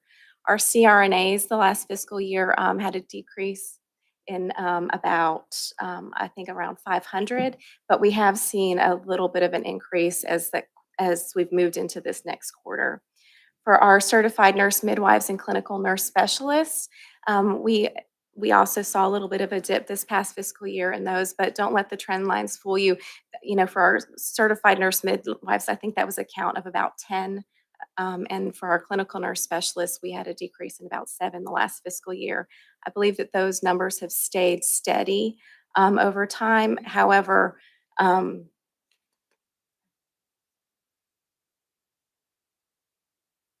my apologies. Our clinical nurse specialists and our certified nurse midwife trends have stayed around the same numbers over time. And so we do see those little dips every once in a while, but in this last quarter, we have seen a little bit of an increase. So when reviewing this data and discussing the impacts of COVID-19 and looking at our workforce and our the demographics as far as age, you know, those were noted in discussions that we had about this. And so when I was looking at these trend lines and the data that were inputted into Power BI to populate the trend lines here, I really wanted to break it down and look at what that year by year population growth looked like in terms of numbers to get a better idea. And so I did do another slide that was inserted into your packet to show what those actual counts were, and did my just a really basic population growth rate calculation. And this is provided in your folders, but I really want to call your attention to the blue and green shaded columns in this slide. And you'll see that, yes, we did have some dips in the various categories of our licensee population over time. But overall, for the past 5 years, we have had steady growth with the exception of the LPN population. And again, that is something that we had noted. It was something that was brought to the attention of the legislature in the NC NurseCast study that was presented. And as Dr. Tillman noted, we have ongoing conversations with the entities that have been tasked with looking into increasing the graduates of nursing programs in our state.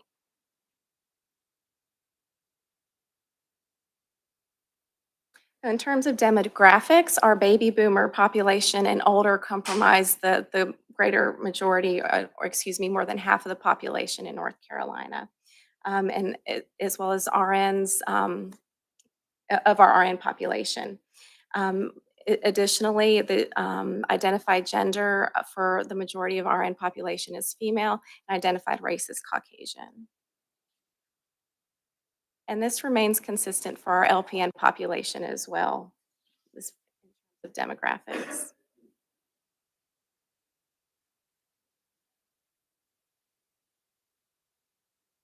Earlier in Dr. Tillman's comments related to the nurse practitioner waivers that are still in place for from the legislature, she did comment that I was going to give a little bit of information on the overall waivers that were granted during the pandemic.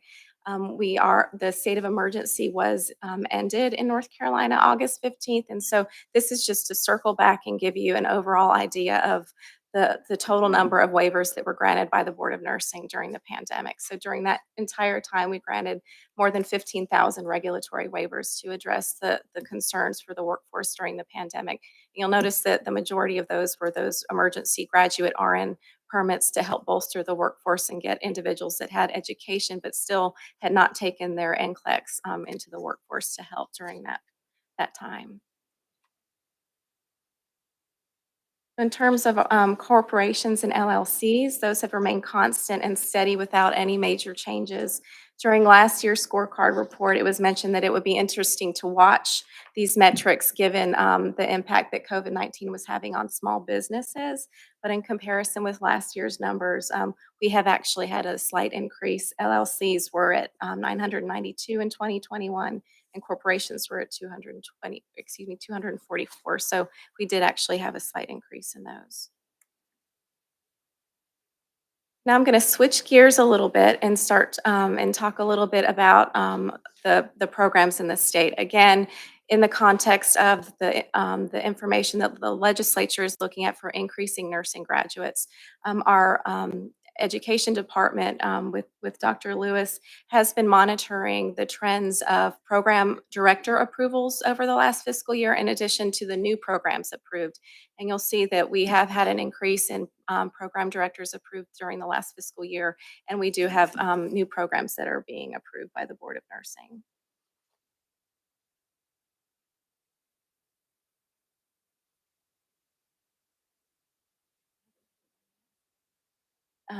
Regarding our exam applications, in terms of nurses entering North Carolina nursing profession via exam, we continue to have a positive flow of applications for licensure by exam. And Dr.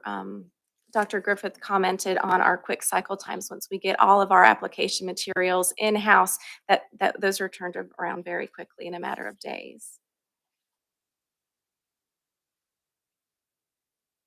We had more than 6,300 new nurses licensed by exam in North Carolina this fiscal year.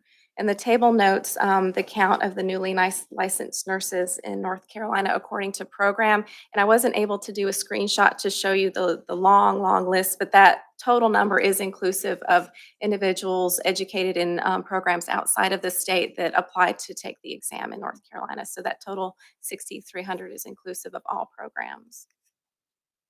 The demographic breakdown of individuals licensed by exam in this fiscal year does remain constant with previous fiscal years.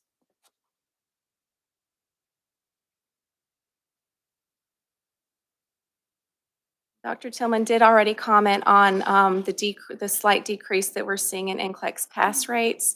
Nationally and at the state level, there was a decline this past year, but North Carolina does remain ahead of the national pass rate for NCLEX exam. The nurses licensed by endorsement in North Carolina this year did remain strong. I believe that last year we reported just shy of 6,000 nurses who were licensed by endorsement. And this year we had more than 7,000 nurses licensed by endorsement in North Carolina. And as you'll know, in comparison with the previous slide, our endorsement applications and those licensed by endorsement has exceeded those that were licensed through exam in the state. And our breakdown of licensees by type is still consistent with previous years. And we had close to 60% of individuals licensed by endorsement came from non-compact states.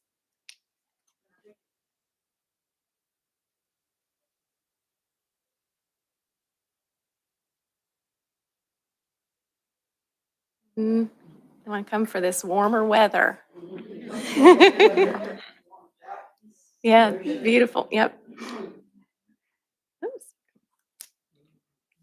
So I skipped ahead a minute ago in referring back to Dr. Tillman's comments related to the legislation for SANE programs at the state level, the pilot program, and then at the federal level, the influx of money that is being put out there to help bolster the number of programs and then the number of nurses who have this special education to provide this care to patients.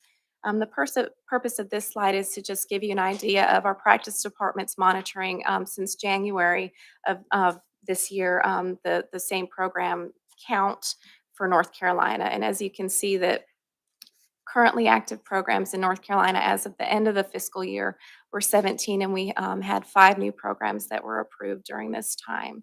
And it just for reference, these programs are approved by the Board of Nursing. These are not pre-licensure programs. These are for nurses who are already in active practice but wish to seek this extra training and education to provide these services. And that's something that we will continue to monitor and provide information on to the legislature as they see. So our complaint submissions by license type. I'll wait a second. My apologies. Our complaint submissions by license type remain consistent with previous years. Registered nurses represent the license type with the greatest percentage of complaints received, and the top categories of allegations include criminal charge and conviction, diversion of drugs, failure to maintain minimum standards, neglect, and inappropriate interaction with the client. The percentage of public complaints is consistent with prior years in that we receive more public complaints than from employers.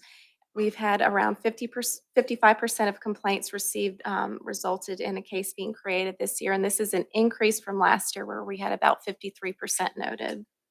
And the Board of Nursing Complaint Evaluation Tool, which I will show you in the next slide, it helps employers to better evaluate practice matters and determine if they should be reported to the board or if they should not be reported to the board.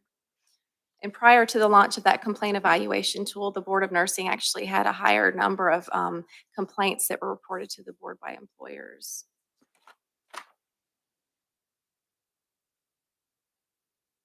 So this is just a screenshot of our complaint evaluation tool, and the electronic copy that you have has a link if you want to look into this tool in any more detail.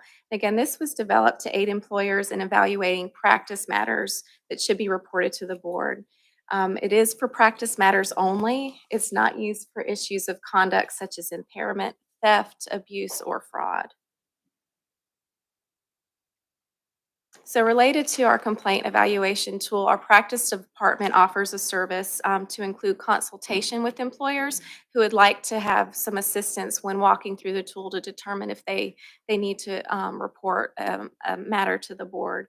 And so this is information from December of 2021 through June, the end of this fiscal year, showing the number of consultations provided and the determination that was made based on those consultations, whether or not a matter needed to be reported to the board.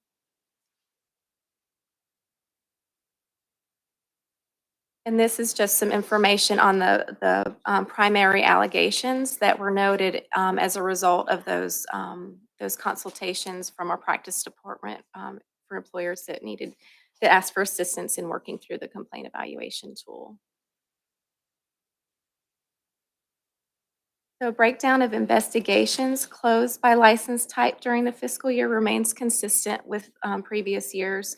And our investigation cycle times remain impressive. Most of them are closed within an average of cycle time is about 141 days, which is well within the 180-day standard that's set by the National Council of State Boards of Nursing.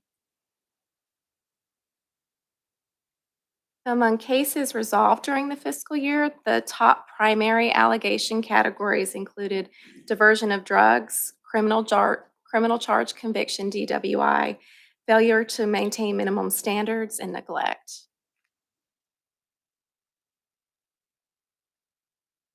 So among cases resolved during the fiscal year, the largest outcomes remain letter of concern at 32% and legal insufficiency at 29%. So legal insufficiency is noted when the case did not meet the threshold for the burden of proof, so that clear and convincing evidence. And then for letters of concern issued, that's when a violation is noted, and based on the board's utilization of a just culture and established protocols, a letter of concern is issued. Licensees are put on notice of the deficiency in their practice and their recommended remedial courses. And then they're informed that if a similar complaint is received in the future, the information from that case could be revived and the details of the current investigation might be considered in future related investigations. So during my creation of these slides, I really had to get an education from our legal director, Meredith Paris. And so it was helpful for me to get context of, how cases are resolved. And so I just wanted to share, she really broke it down in some easy terms that helped me in preparing this presentation. So for consent orders, those are offers from the board or joint subcommittee to resolve the case. And so this could be drug monitoring programs, non-disciplinary consent orders, and published consent orders. And again, all of these consent orders are made pursuant to the board-approved protocols that are in place. And in these cases, the licensee agrees to the finding of fact and the violations alleged and the resolution that the board offers to them. For settlement, those are when the licensee agrees to the underlying findings of fact, but wishes to request a different outcome or sanction from the board. And then hearings are held when the licensees contest the facts or they do not respond to the board. And of note, most cases are resolved through consent order. Among our legal proceedings, the majority go to hearing or settlement. And of those, for the cases that went to settlement this past fiscal year, 11 were resolved in settlement. And then the remainder were forwarded to a hearing for final action. And of those final actions, the dominant final action remained suspension. So for license types engaging in legal proceedings, that has continued to follow our overall patterns of our active licensees. And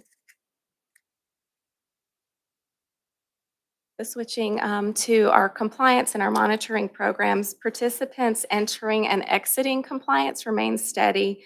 Among participants entering compliance, the top categories include those with a published consent order or PCO for courses, PCO for the disciplinary program for nurses in recovery, and a non-disciplinary consent order for the alternative program for nurses in recovery. Among participants exiting compliance, we had around 68% that successfully completed their program.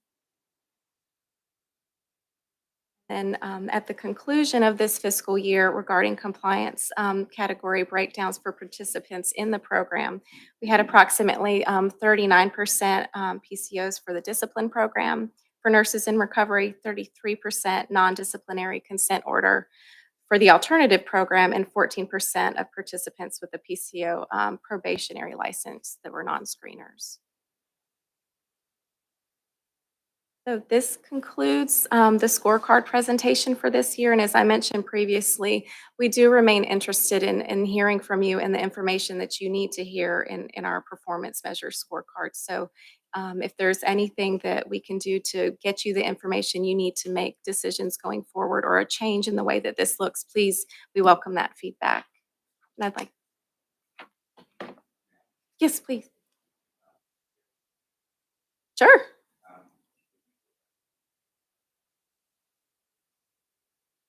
Can you mention the title of the slide for me?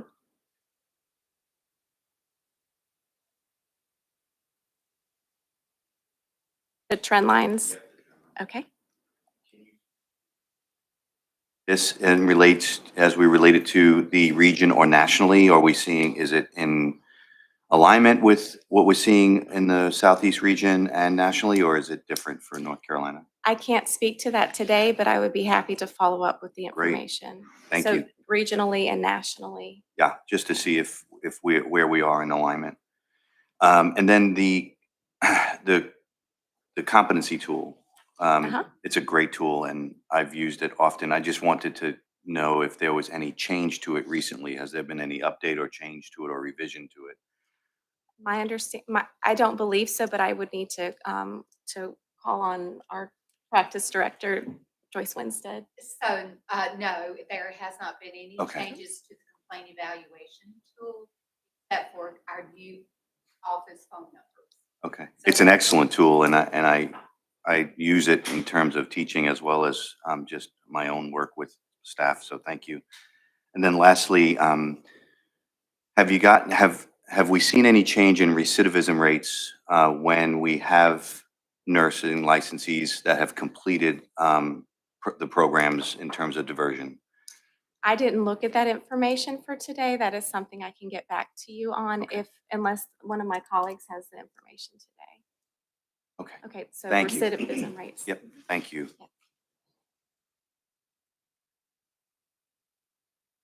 Catherine? Yes. Thank you for your report. My question, the slide complaints by licensee type.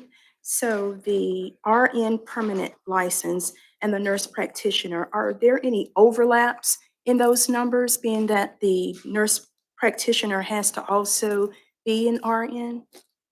I would need to pull up the Power BI data to see the way that they separated those categories to be able to adequately answer that question. And let me make sure I understand it. Are you wanting to see if it's double counted? Yes. Okay, I don't believe it is, but to verify that, I would need to go into Power BI and verify that information for you, Thank but I you. would be happy to. And, oh,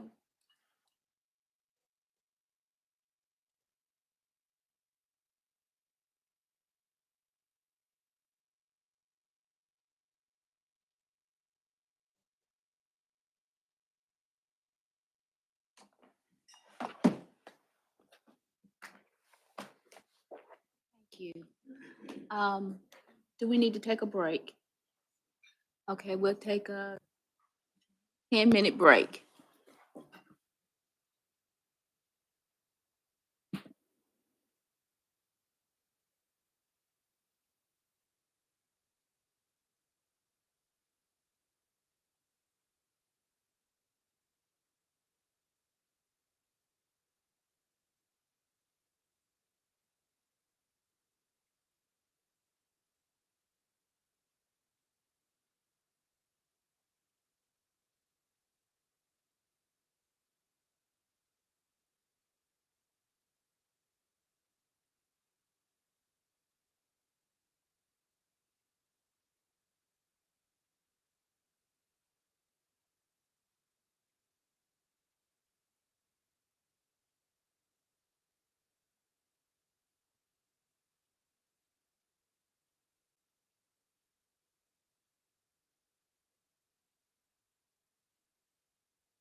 Okay, we'll get back.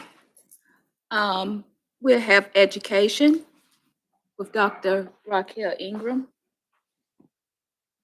Thank you, Madam Chair. On behalf of the Education and Practice Committee, we did not have a meeting this past August due to we are gathering new data and new information for our forthcoming updates and forthcoming requests. Our next meeting will be, or is scheduled for November 3rd.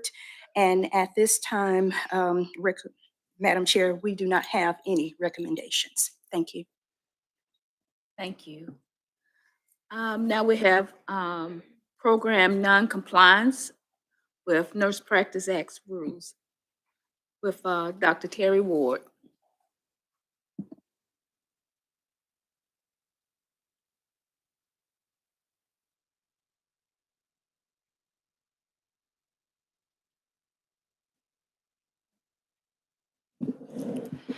Madam Chair and members of the board, I bring to you an issue of program noncompliance. I have with me representatives of Guilford Technical Community College, David Tanner, who is the program director, and Dr. Beth Pizzano, who is the senior VP of instruction. Guilford Technical Community College's practical nursing program is requesting review related to the adverse impact of NCLEX scores in 2021 on the program's approval status. Guilford Technical Community College's PN program status was changed to approval with warning using the board-approved protocol in January of 2022. GTTC's 3-year average is 62% for the calendar years 2019 through 2021. The program director, David Tanner, informed board staff PN enrollment for 2021 was suspended at GTCC due to a faculty shortage. The program had not anticipated that they would have testers in 2021. However, a student who graduated from the program in July of 2020 tested for the first time between January and March of 2021. The student was not successful. This resulted in a 0% pass rate for the nursing program in 2021.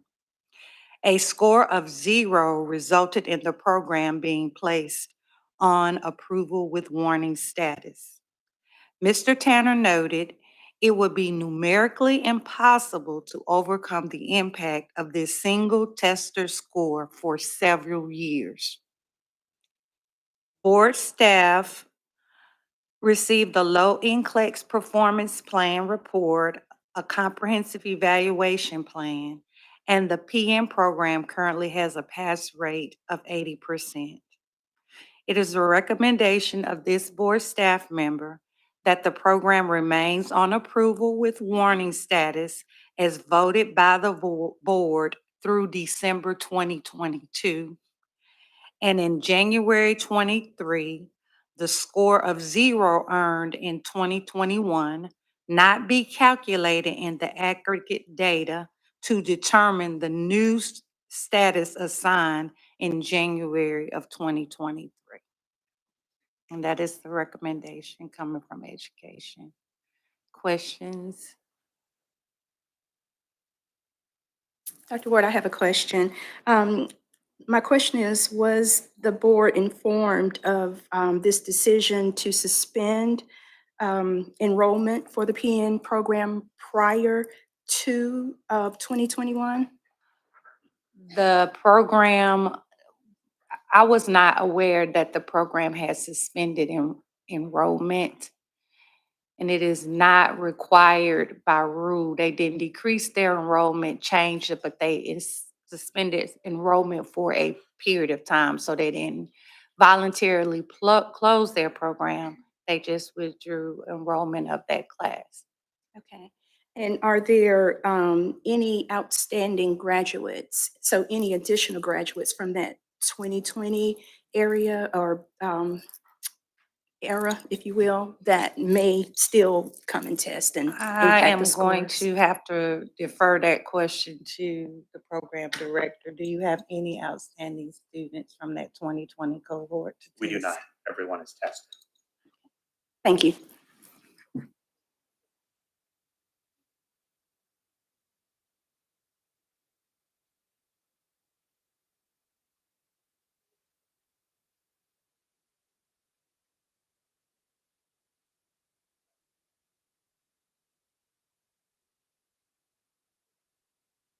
I support the decision that you've, in terms of the request, but I do think it's something that we should probably look at as a board in future dealings with this.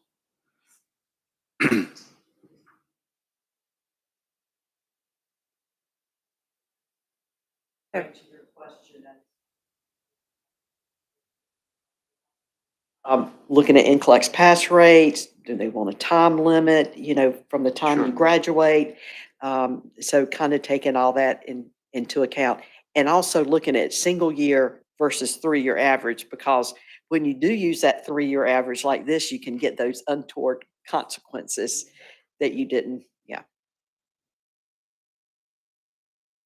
If that same person tests again and fail, would that go against them again?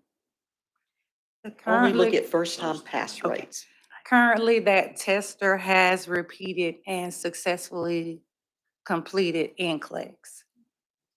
But board scores reported by the National Council are based on first-time testers. So since this was a first-time tester, it counted as a failure and a 0 for their year.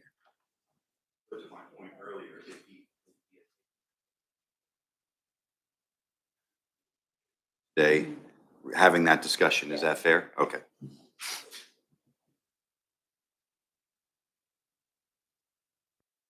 There are no further questions. I have no additional information. Any other discussion? Do I have a motion to approve staff's?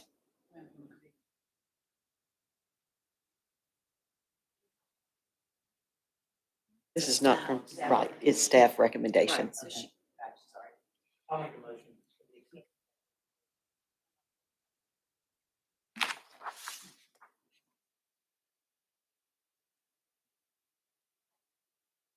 We have a first and a second motion. Any other further discussion? If none, we'll call for a vote with a show of hands.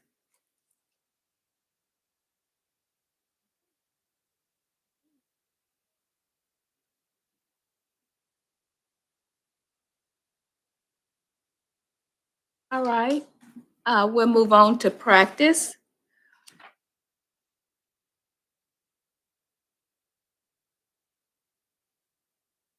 We'll recognize Joyce Winston.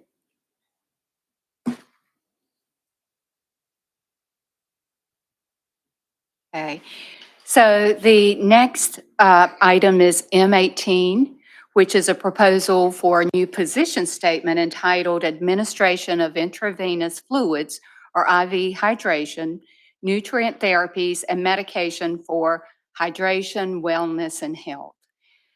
The staff at the Board of Nursing receives numerous inquiries about the intravenous or IV hydration clinics and the scope of practice for the registered nurse, LPN, and advanced practice registered nurse.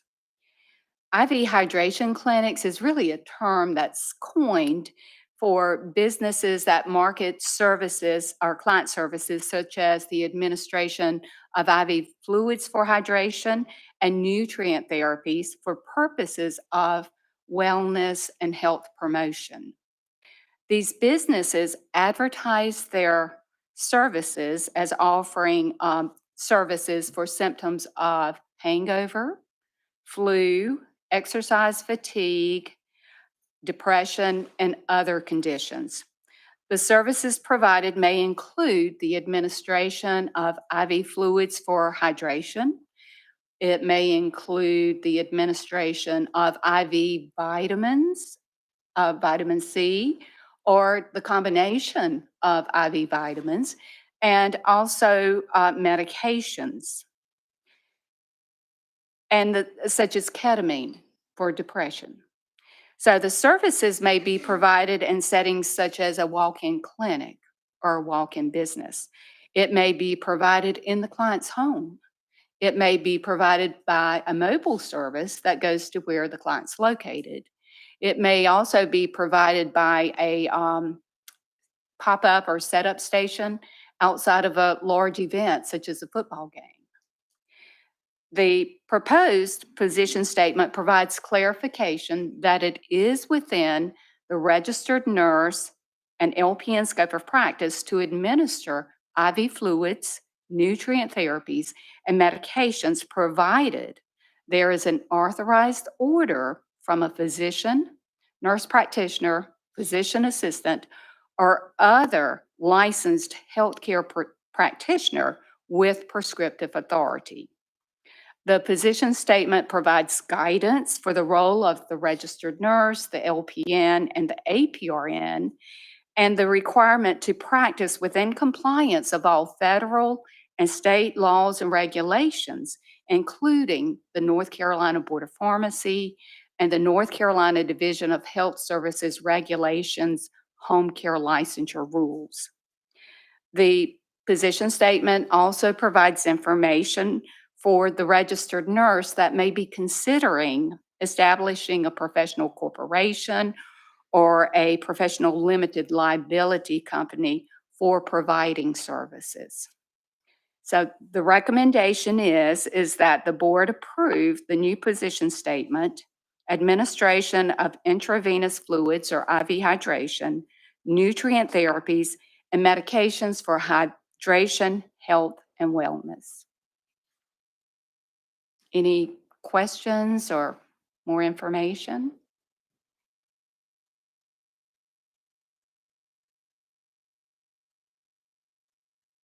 I see no discussion. Do I have a motion to approve staff's recommendation?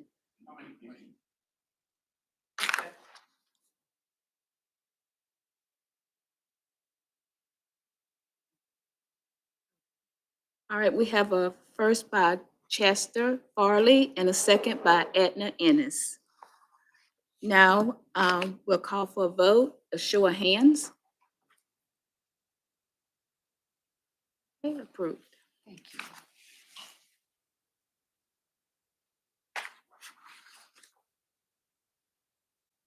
Now we'll recognize Meredith Parrish, Administrative Code.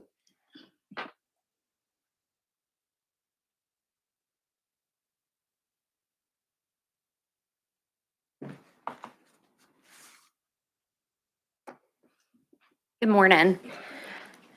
If you'll direct your attention, please, to Agenda M19.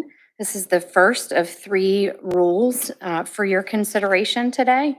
You'll actually note that under Agenda M19, 21 NCAC 360228 for the clinical nurse specialist practice may look familiar. This was actually presented to the board last year.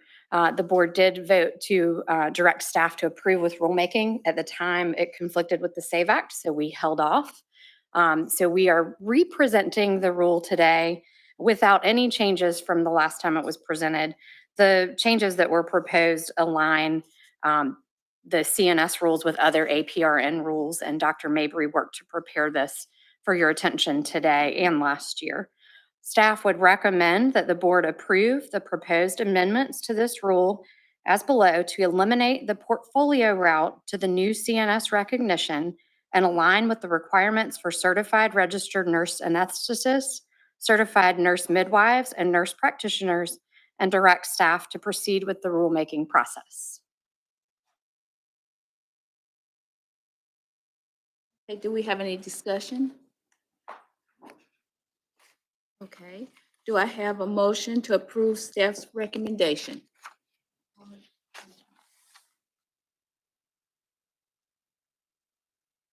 Okay, we have a first and a second. A first, Andrea Jefferson, and second by Frank DeMarco. Now, call for a vote with a show of hands. Okay, approved. Thank you. Moving forward to Agenda M20, it's also another rule for your consideration. It's on page 95 in your packet. This rule is 21 NCAC 360807 and addresses continuing education requirements for nurse practitioners. Currently, the rule states that they have to have 50 hours each year. Dr. Mabry did a research study nationally and also looked at other similar professions such as physician's assistants and found that North Carolina requires far more hours than nationally required. So you'll note in the rule proposal change is that the 50-hour requirement occur every 2 years as opposed to every year, which is in line with the other practices with that supervision requirement and also national standards. So staff's recommendation is that the board approve the proposed amendments to 21 NCAC 360807 as presented and direct staff to proceed with the rulemaking process. Do we have any discussion? Okay.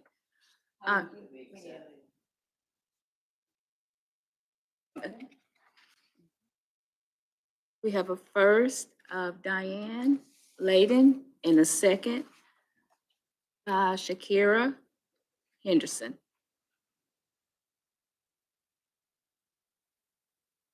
All right, now we have a vote by show of hands. Approved. All right, and the last item under the Administrative Code rules is Agenda M21. This is one that I like to move forward on because it's very simple and straightforward. It's the repeal of the COVID drug preservation rule. It's 21 NCAC 360817. This rule was adopted and directed for the Board of Nursing and Medical Board to adopt this rule from the Secretary of the Department of Health and Human Services. That was related to the state of emergency that, as you know, has now ended and the waivers are almost completely expired. The rule the directive expressly stated that this rule could be repealed at the conclusion of the state of emergency. So board staff's recommendation is that this board approve the repeal of the permanent rule for 21 NCAC 360807 COVID-19 drug preservation rule and direct staff to proceed with the repeal process. And I would like to add, Meredith, that we are coordinating this with the North Carolina Medical Board and the Board of Pharmacy, that we're all repealing it this month in September as a coordinated effort. Do we have any discussion? All right, do I have a motion to approve staff's recommendation? So moved.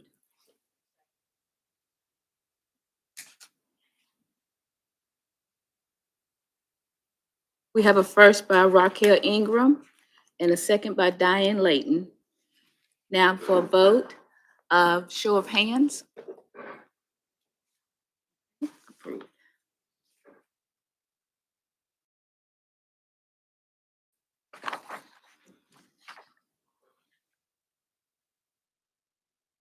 Okay, now.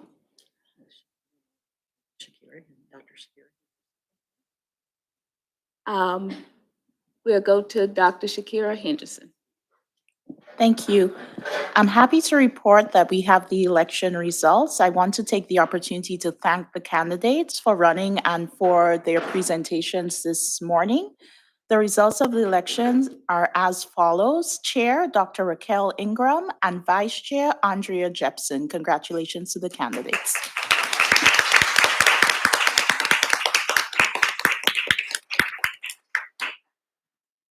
Okay, thank you. Now I'm gonna turn it over to Dr. Tillman.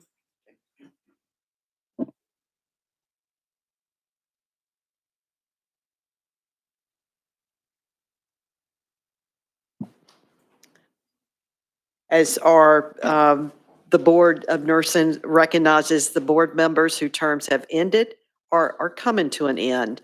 And at this time, we would like to recognize the following board members. And I am going to read the resolution for 2022. We have 2 board members that will be ending. Dr. Anne Marie Milner is present to accept hers, and unfortunately, Kimberly McKnight and Lynetta Howard could not be here today. So in appreciation of Arlene Imes, Chester Farley, Dr. Anne Marie Milner, Kimberly McKnight, and Lynetta Howard, whereas the North Carolina Board of Nursing is charged with the responsibility of regulating the practice of nursing in order to assure safe nursing care for the public. And whereas membership on the board reflects a commitment to the public and the professional and a willingness to provide leadership in nursing in North Carolina. And whereas board activities have required much time and energy from members, and whereas you have willingly and actively participated in numerous activities as a member of the board, therefore be it resolved that the North Carolina Board of Nursing recognize and express appreciation for the many contributions made by you and the leadership role you have provided in North Carolina, and be it further resolved that a copy of this resolution be attached to the minutes of this meeting and a copy be given to you.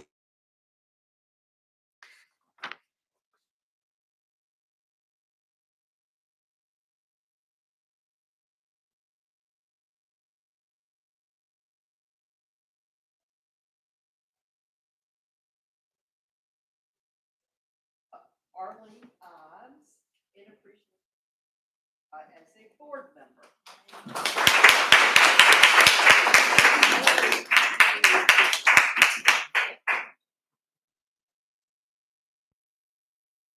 Next is Chester Farley for his service as a board member from June 21st.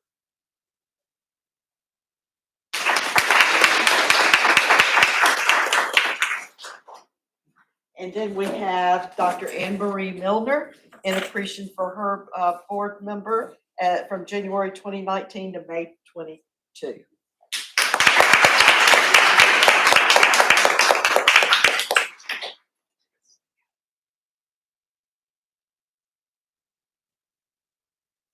And for chair, this year we've kind of split between 2 chairs and 2 vice chairs. So the first goes to Dr. Anne Marie Milner for her service as chair from January 22 to May 22. Okay.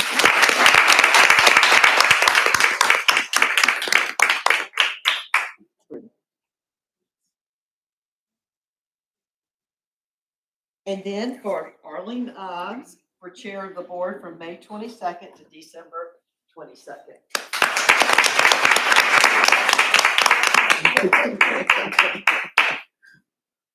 And then for vice chair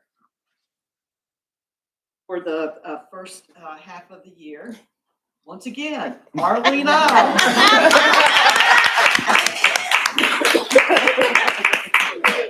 PA is going to be so proud of Arlene. This year, that's great. And then finally, Dr. Raquel Ingram for vice chair.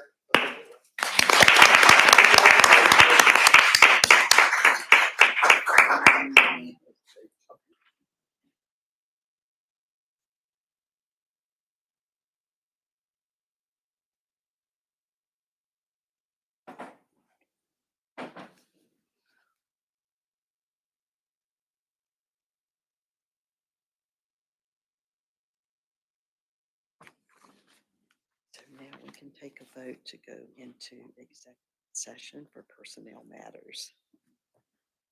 And now we're going to take a vote to go into closed session, discuss personal matters. Do I have a motion to go into closed session? Second. Oh, Yeah. I'll second. Okay. Okay, we have a first by Raquel Ingram and a second by Shakira Henderson. All in favor, show of hands. Okay. So we're going to closed session. Thank you. The first one is executive session for a personnel matter. And so all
Okay, do I have a motion to go back into open session?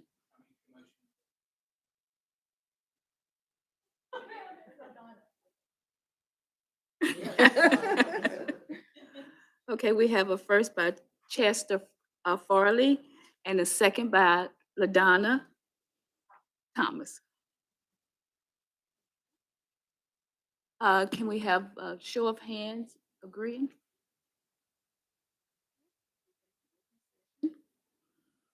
Now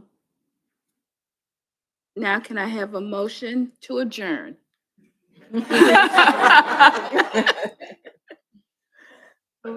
Okay.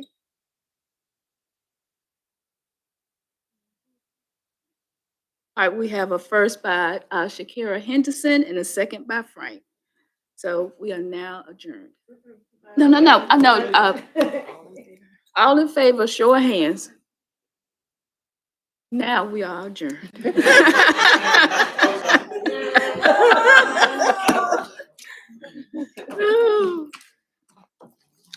Thank you.